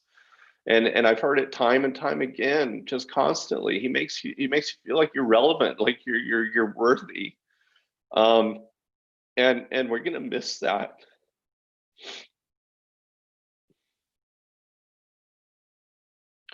And I feel as disciples, as those of us that have had the opportunity to be with him, it's our responsibility to carry forth that legacy of care, because that's what he wanted, that's what he showed constantly, that's what he demonstrated to us, and it's our responsibility to carry that forth as his legacy. I was really touched, actually, when Rita Nenemayer spoke on the day that he had passed, and he talked very personally about the fact that Bhakti Maharaj's connection with him just some years ago, when there was, you know, a lot of question with Krishna West and this and that and all these things, and he directly attributed Bhakti Maharaj's reaching out to him, inviting him to come to meet with him, truly listening to him and hearing him and feeling understood by somebody. And in addition, instead of pushing away, bringing him closer, asking him to be part of the GBC, be part of ISKCON. No matter what the differences are, just be part of it. And that's how he was. I mean, in so many different instances, traveling with him, he would reach out to devotees that were a little estranged, like they, and he would want to get together with them because he really, from the recesses of his heart, he wanted them to be back. He wanted them to be back with ISKCON, and he would try so hard. And I would see different instances, he would try and try and try, and it didn't always work out, but he never stopped trying because he was so committed to this. And to me, that's just another takeaway of what our responsibility is, the legacy he leaves as well, is this sense of inclusion, not pushing people away, finding ways for them to be included, finding ways for them to remain, not finding reasons for them to be pushed out. Is a legacy that he has left, and I think it's our responsibility to carry it forward. And those are just kind of two main things for me. I mean, I could talk forever about so many different exchanges and instances where he just just impacted me in so many ways. But this is one thing that has been kind of top of mind for me of late as I reflect on him, and what he left us, and what we're gonna miss. And I know from the ultimate perspective, he's with us, he's here, but there's certain things that aren't here anymore. And I think more than anything, I when I think about it, I miss the little things. I miss the pat on the back, or even more recently, just a hug from him, because it was just that warmth and that feeling that we're not going to have anymore. But we'll carry forth. We'll do what we have to do, and I just pray to him that we can carry forth his legacy and do it properly and do it in a way that he'd be proud. So anyway, thank you. Prangovinda Prabhu's next.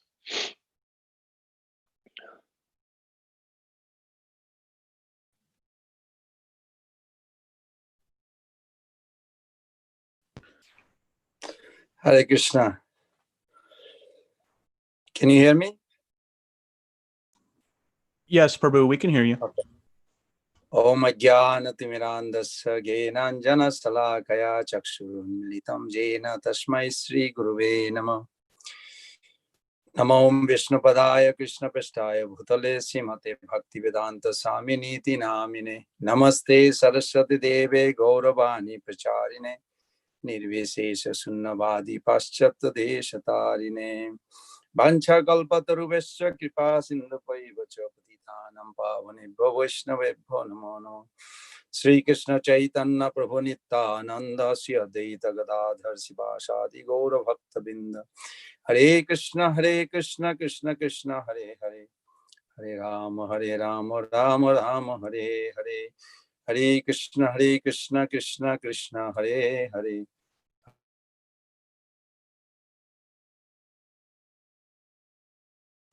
Krishna Krishna Hare Hare. Looks like we're losing you there, Prangovinda Prabhu.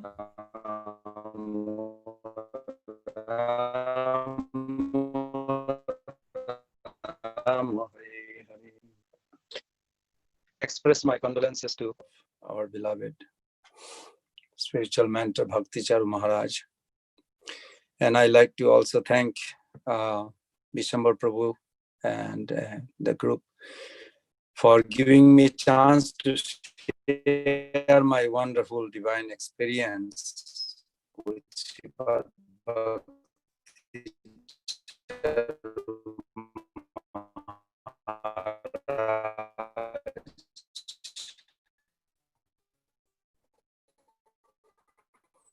At least last few days. So today we have gathered to celebrate the disappearance from an external. His Holiness passed away in an Orlando hospital having contracted COVID-19. In the life of an exalted Vaishnava, however, nothing is ordinary. It was a remarkable departure, full of grace. It was my good fortune to come in contact with Maharaj in 1979 at the Krishna Balaram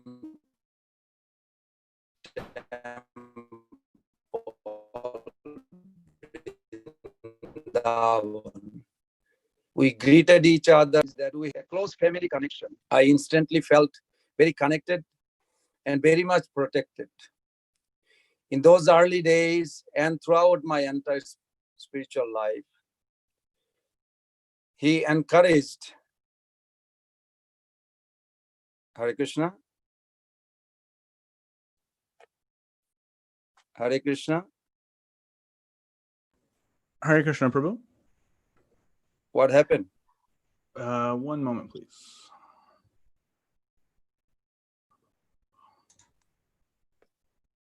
Am I on? Prabhu, we're having a little bit of a technical issue hearing with the, I think when simultaneously when you have video and voice, just because of your connection, it might actually work better without the video and only voice, and we can see if we can hear you clearly, because it keeps cutting out on us. How do I do that? Let's see. Stop the video now? Yeah. So right now we can hear you. We just won't be able to see you, but I think better than us not being able to hear you at all. Okay, can you hear me now better? Yes, I mean, we'll Okay. go ahead and try from here. Okay. So I first paid my obeisances. So from an external point of view, His Holiness Bhakti Charu Swami passed away in an Orlando hospital having contracted COVID-19. In the life of an exalted Vaishnava, however, nothing is ordinary.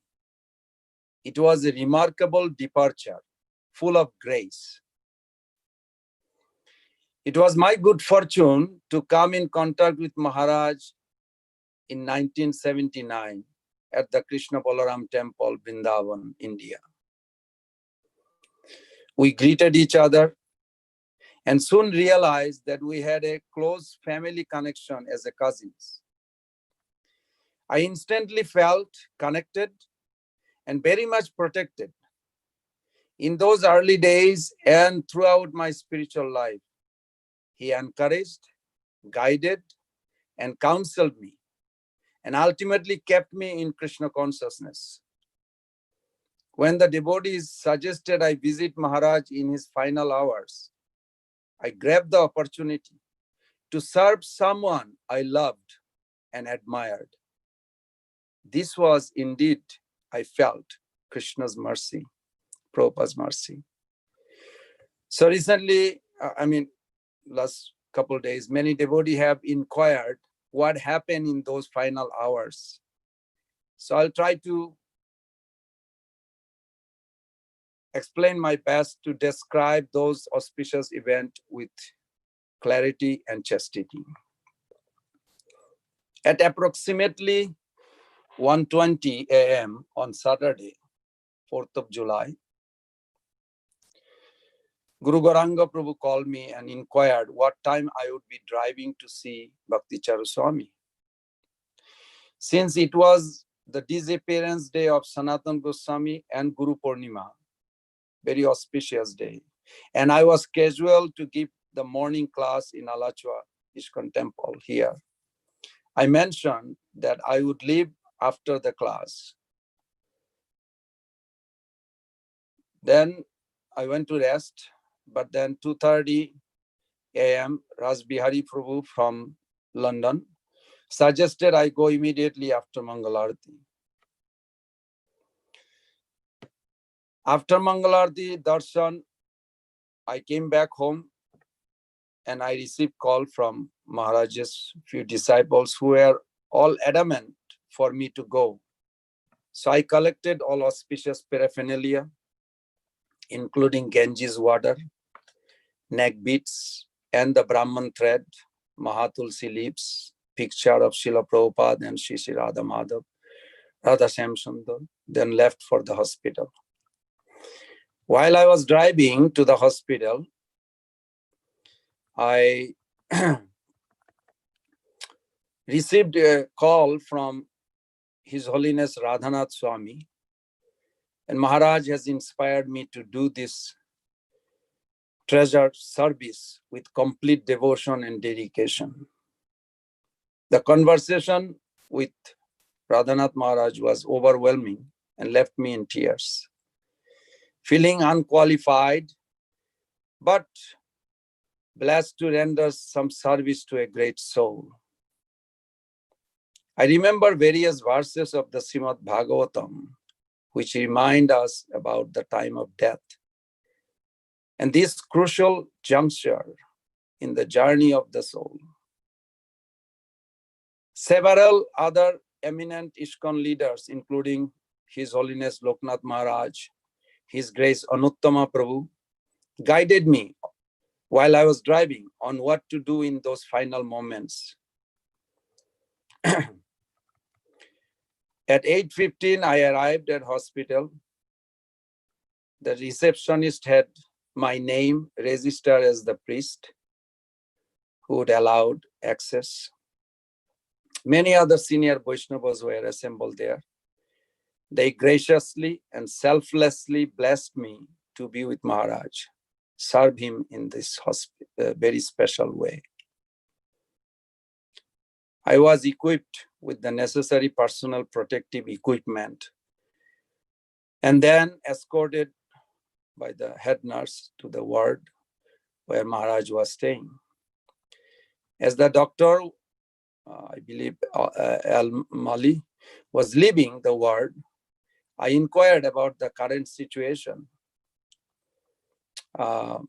He replied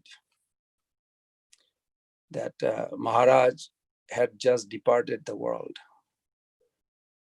Later on, the confirmation was that His Holiness Bhakti Charu Swami left the world at 8:34 a.m.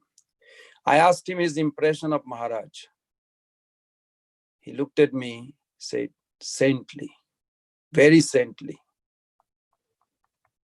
So I rushed inside the room at 8:37. My first impression was Maharaj was very joyful, incredibly serene. I could imagine that he was completely absorbed in seeing Krishna. Everything about him was spiritualized. Prabhupada's sweet bhajan was playing next to his right ear. I can still see that atmosphere was transcendental. Maharaj had a Bengali Bhagavad Gita, which he had personally translated on Srila Prabhupada's order, placed on his chest. To me, it seems as though he was still present. So I enthusiastically began to chant. I invoked the Swasti Bachanam, decided to chant various prayers. I read from Srimad Bhagavatam, recited the prayers of Gajendra, sang the Panchatattva mantra, chant Hare Krishna, and all auspicious items were placed on Maharaj's body. Then, as Sripad Radhanath Maharaj, Loknath Maharaj, others requested, I also started mentioning this to Maharaj. The Maharaj, thousands of devotees wants you to come back. You are their life and soul. They clearly wanted more of your association. But if that is the desire of Krishna and Srila Prabhupada, that they're calling you, you have some service assignment elsewhere in the other spiritual realm, then you can leave. Rest assured that ISKCON leaders will give cares like you did to your followers and surely continue on the legacy projects, wonderful contribution to the movement.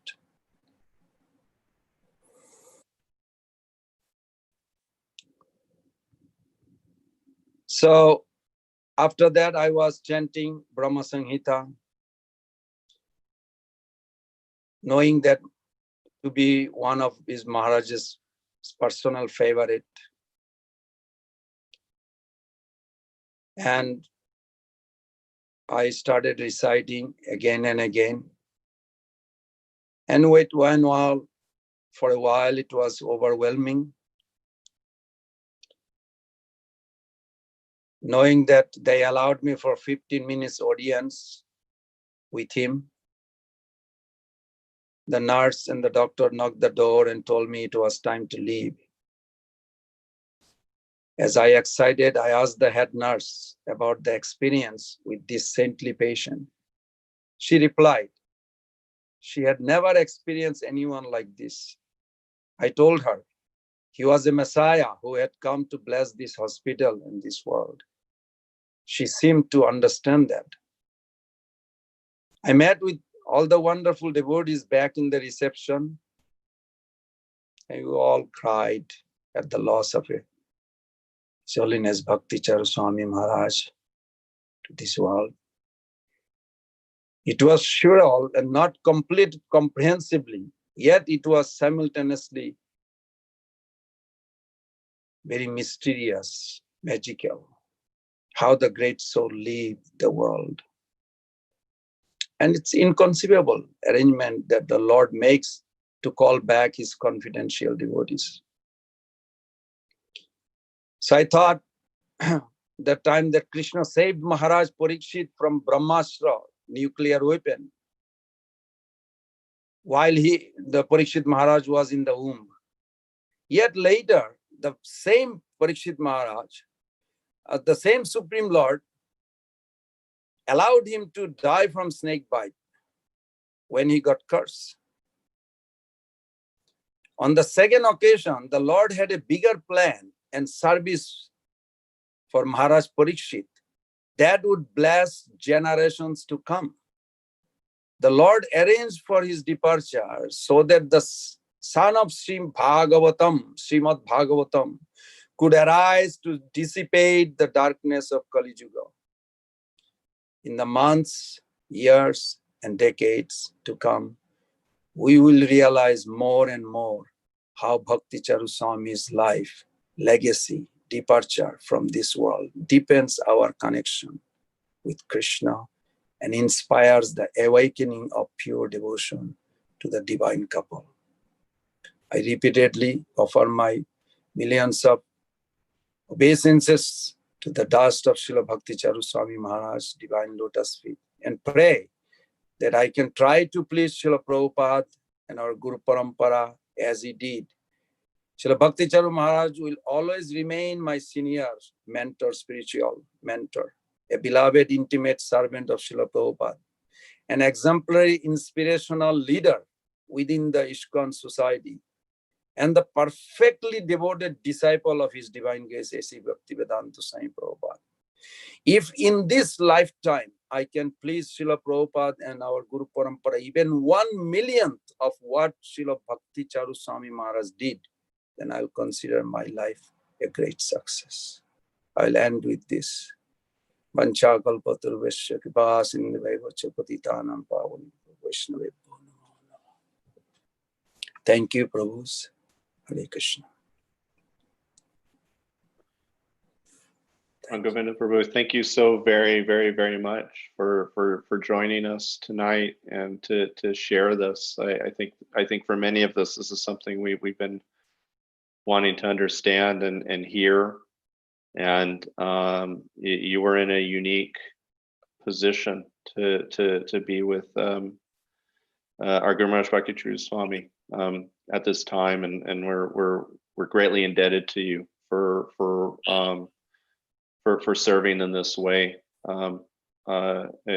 Words can't even say how much we appreciate what you've done and what you've offered, and so our obeisances to you.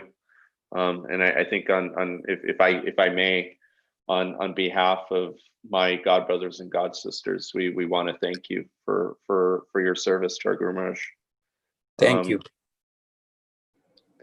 We thought it would be fitting to end the evening tonight with a bhajan you're all familiar with, but sung by someone who just, when at least for me, and I think you all agree, that sings with such heart. I think really epitomizes much of what we talked about here tonight. And so we've invited Prabir Prabhu to sing tonight, and it'll be our last offering here in terms of our memorial for Bhakti True Swami. I want to thank all of you who have joined us tonight. Thank everyone who's watching. Thank everyone who's participated by taking the time to be here and to share. And it's just our great honor to have you, and with much appreciation. We thank you for being with us tonight. And so I'm gonna hand it over to Prabir Prabhu, and that'll actually conclude our evening tonight. I hope this isn't the end, though, of more discussion and more time together to actually talk about what Bhakti True Swami has meant to all of us. And so this is the memorial tonight, but I think there'll be many more opportunities to speak more, and I hope there are. But again, thank you all so much for joining us tonight. Prabir Prabhu, thank you, and Damodar, thank you so much for everything you've done to handle the technical side of this. So we couldn't have done it without you. So Prabir Prabhu, please. Jayanila Premodhana Koruna Prochur Jayanila Premodhana Koruna Prochur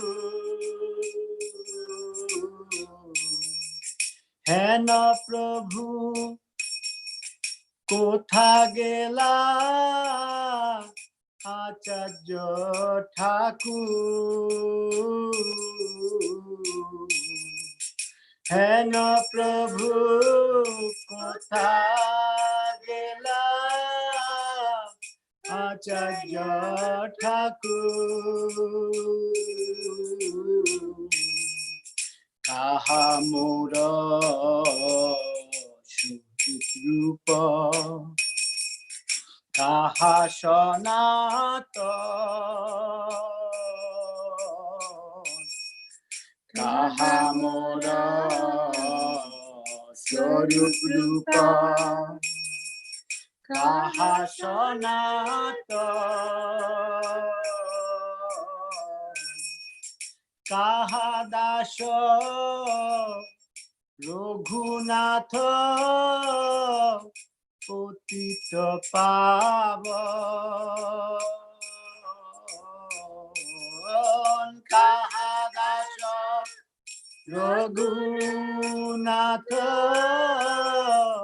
Potita Pavan Kahamura Bhatta Jugam Kaha Kobira Kahamura Bhatta Jugam Kaha Kobira Eka Kale Kotha gela Gura Notora Eka Kale Kotha gela Gura Notora Ashane Kupibo Matha Onalepo Shiva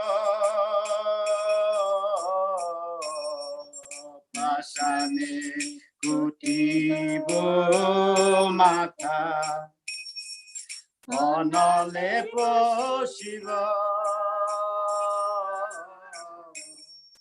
Gauranga গুণের নিধি কোথা গেলে পাব গৌরাঙ্গ গুণের নিধি কোথা গেলে পাব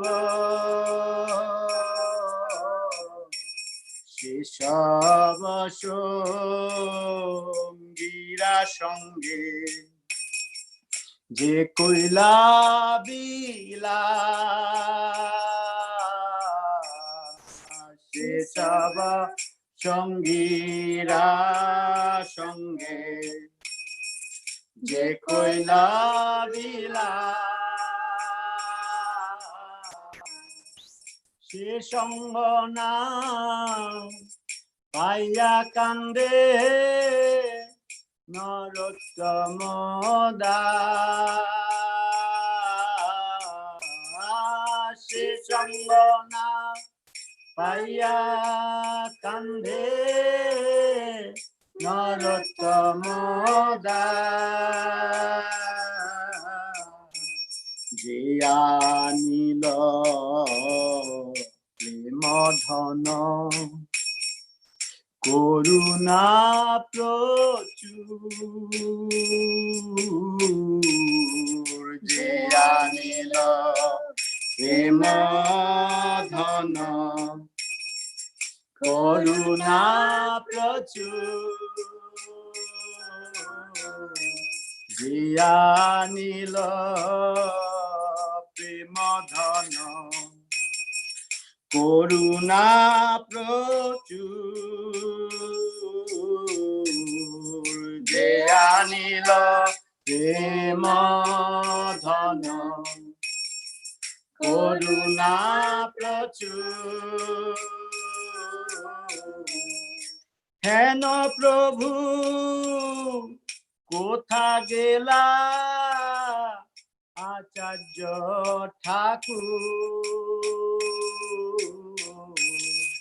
হেন প্রভু কোথা গেলা আচার্য ঠাকুর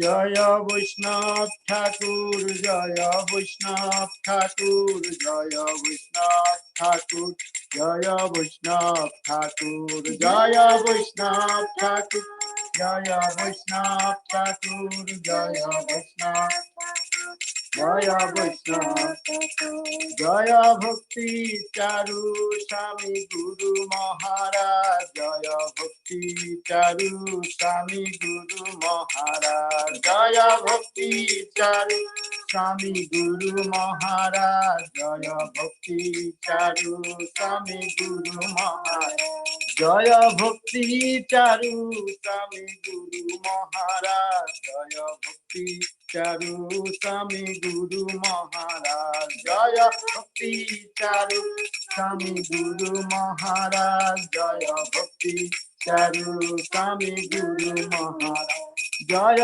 জয় প্রভুপাদ প্রভুপাদ প্রভুপাদ জয় জয় প্রভুপাদ জয় জয় প্রভুপাদ প্রভুপাদ প্রভুপাদ জয় জয় প্রভুপাদ নিতাই গৌর হরি বল হরি বল হরি বল নিতাই গৌর হরি বল নিতাই গৌর হরি বল হরি বল হরি বল নিতাই গৌর হরি বল। His Holiness Srila Shri Bhakti Charu Guru Maharaj ki jai, Jagat Guru Srila Prabhupada ki jai, Panchakul Padu Vashtu Kripa Sindhu Devacha Purtanam Tavni Krishna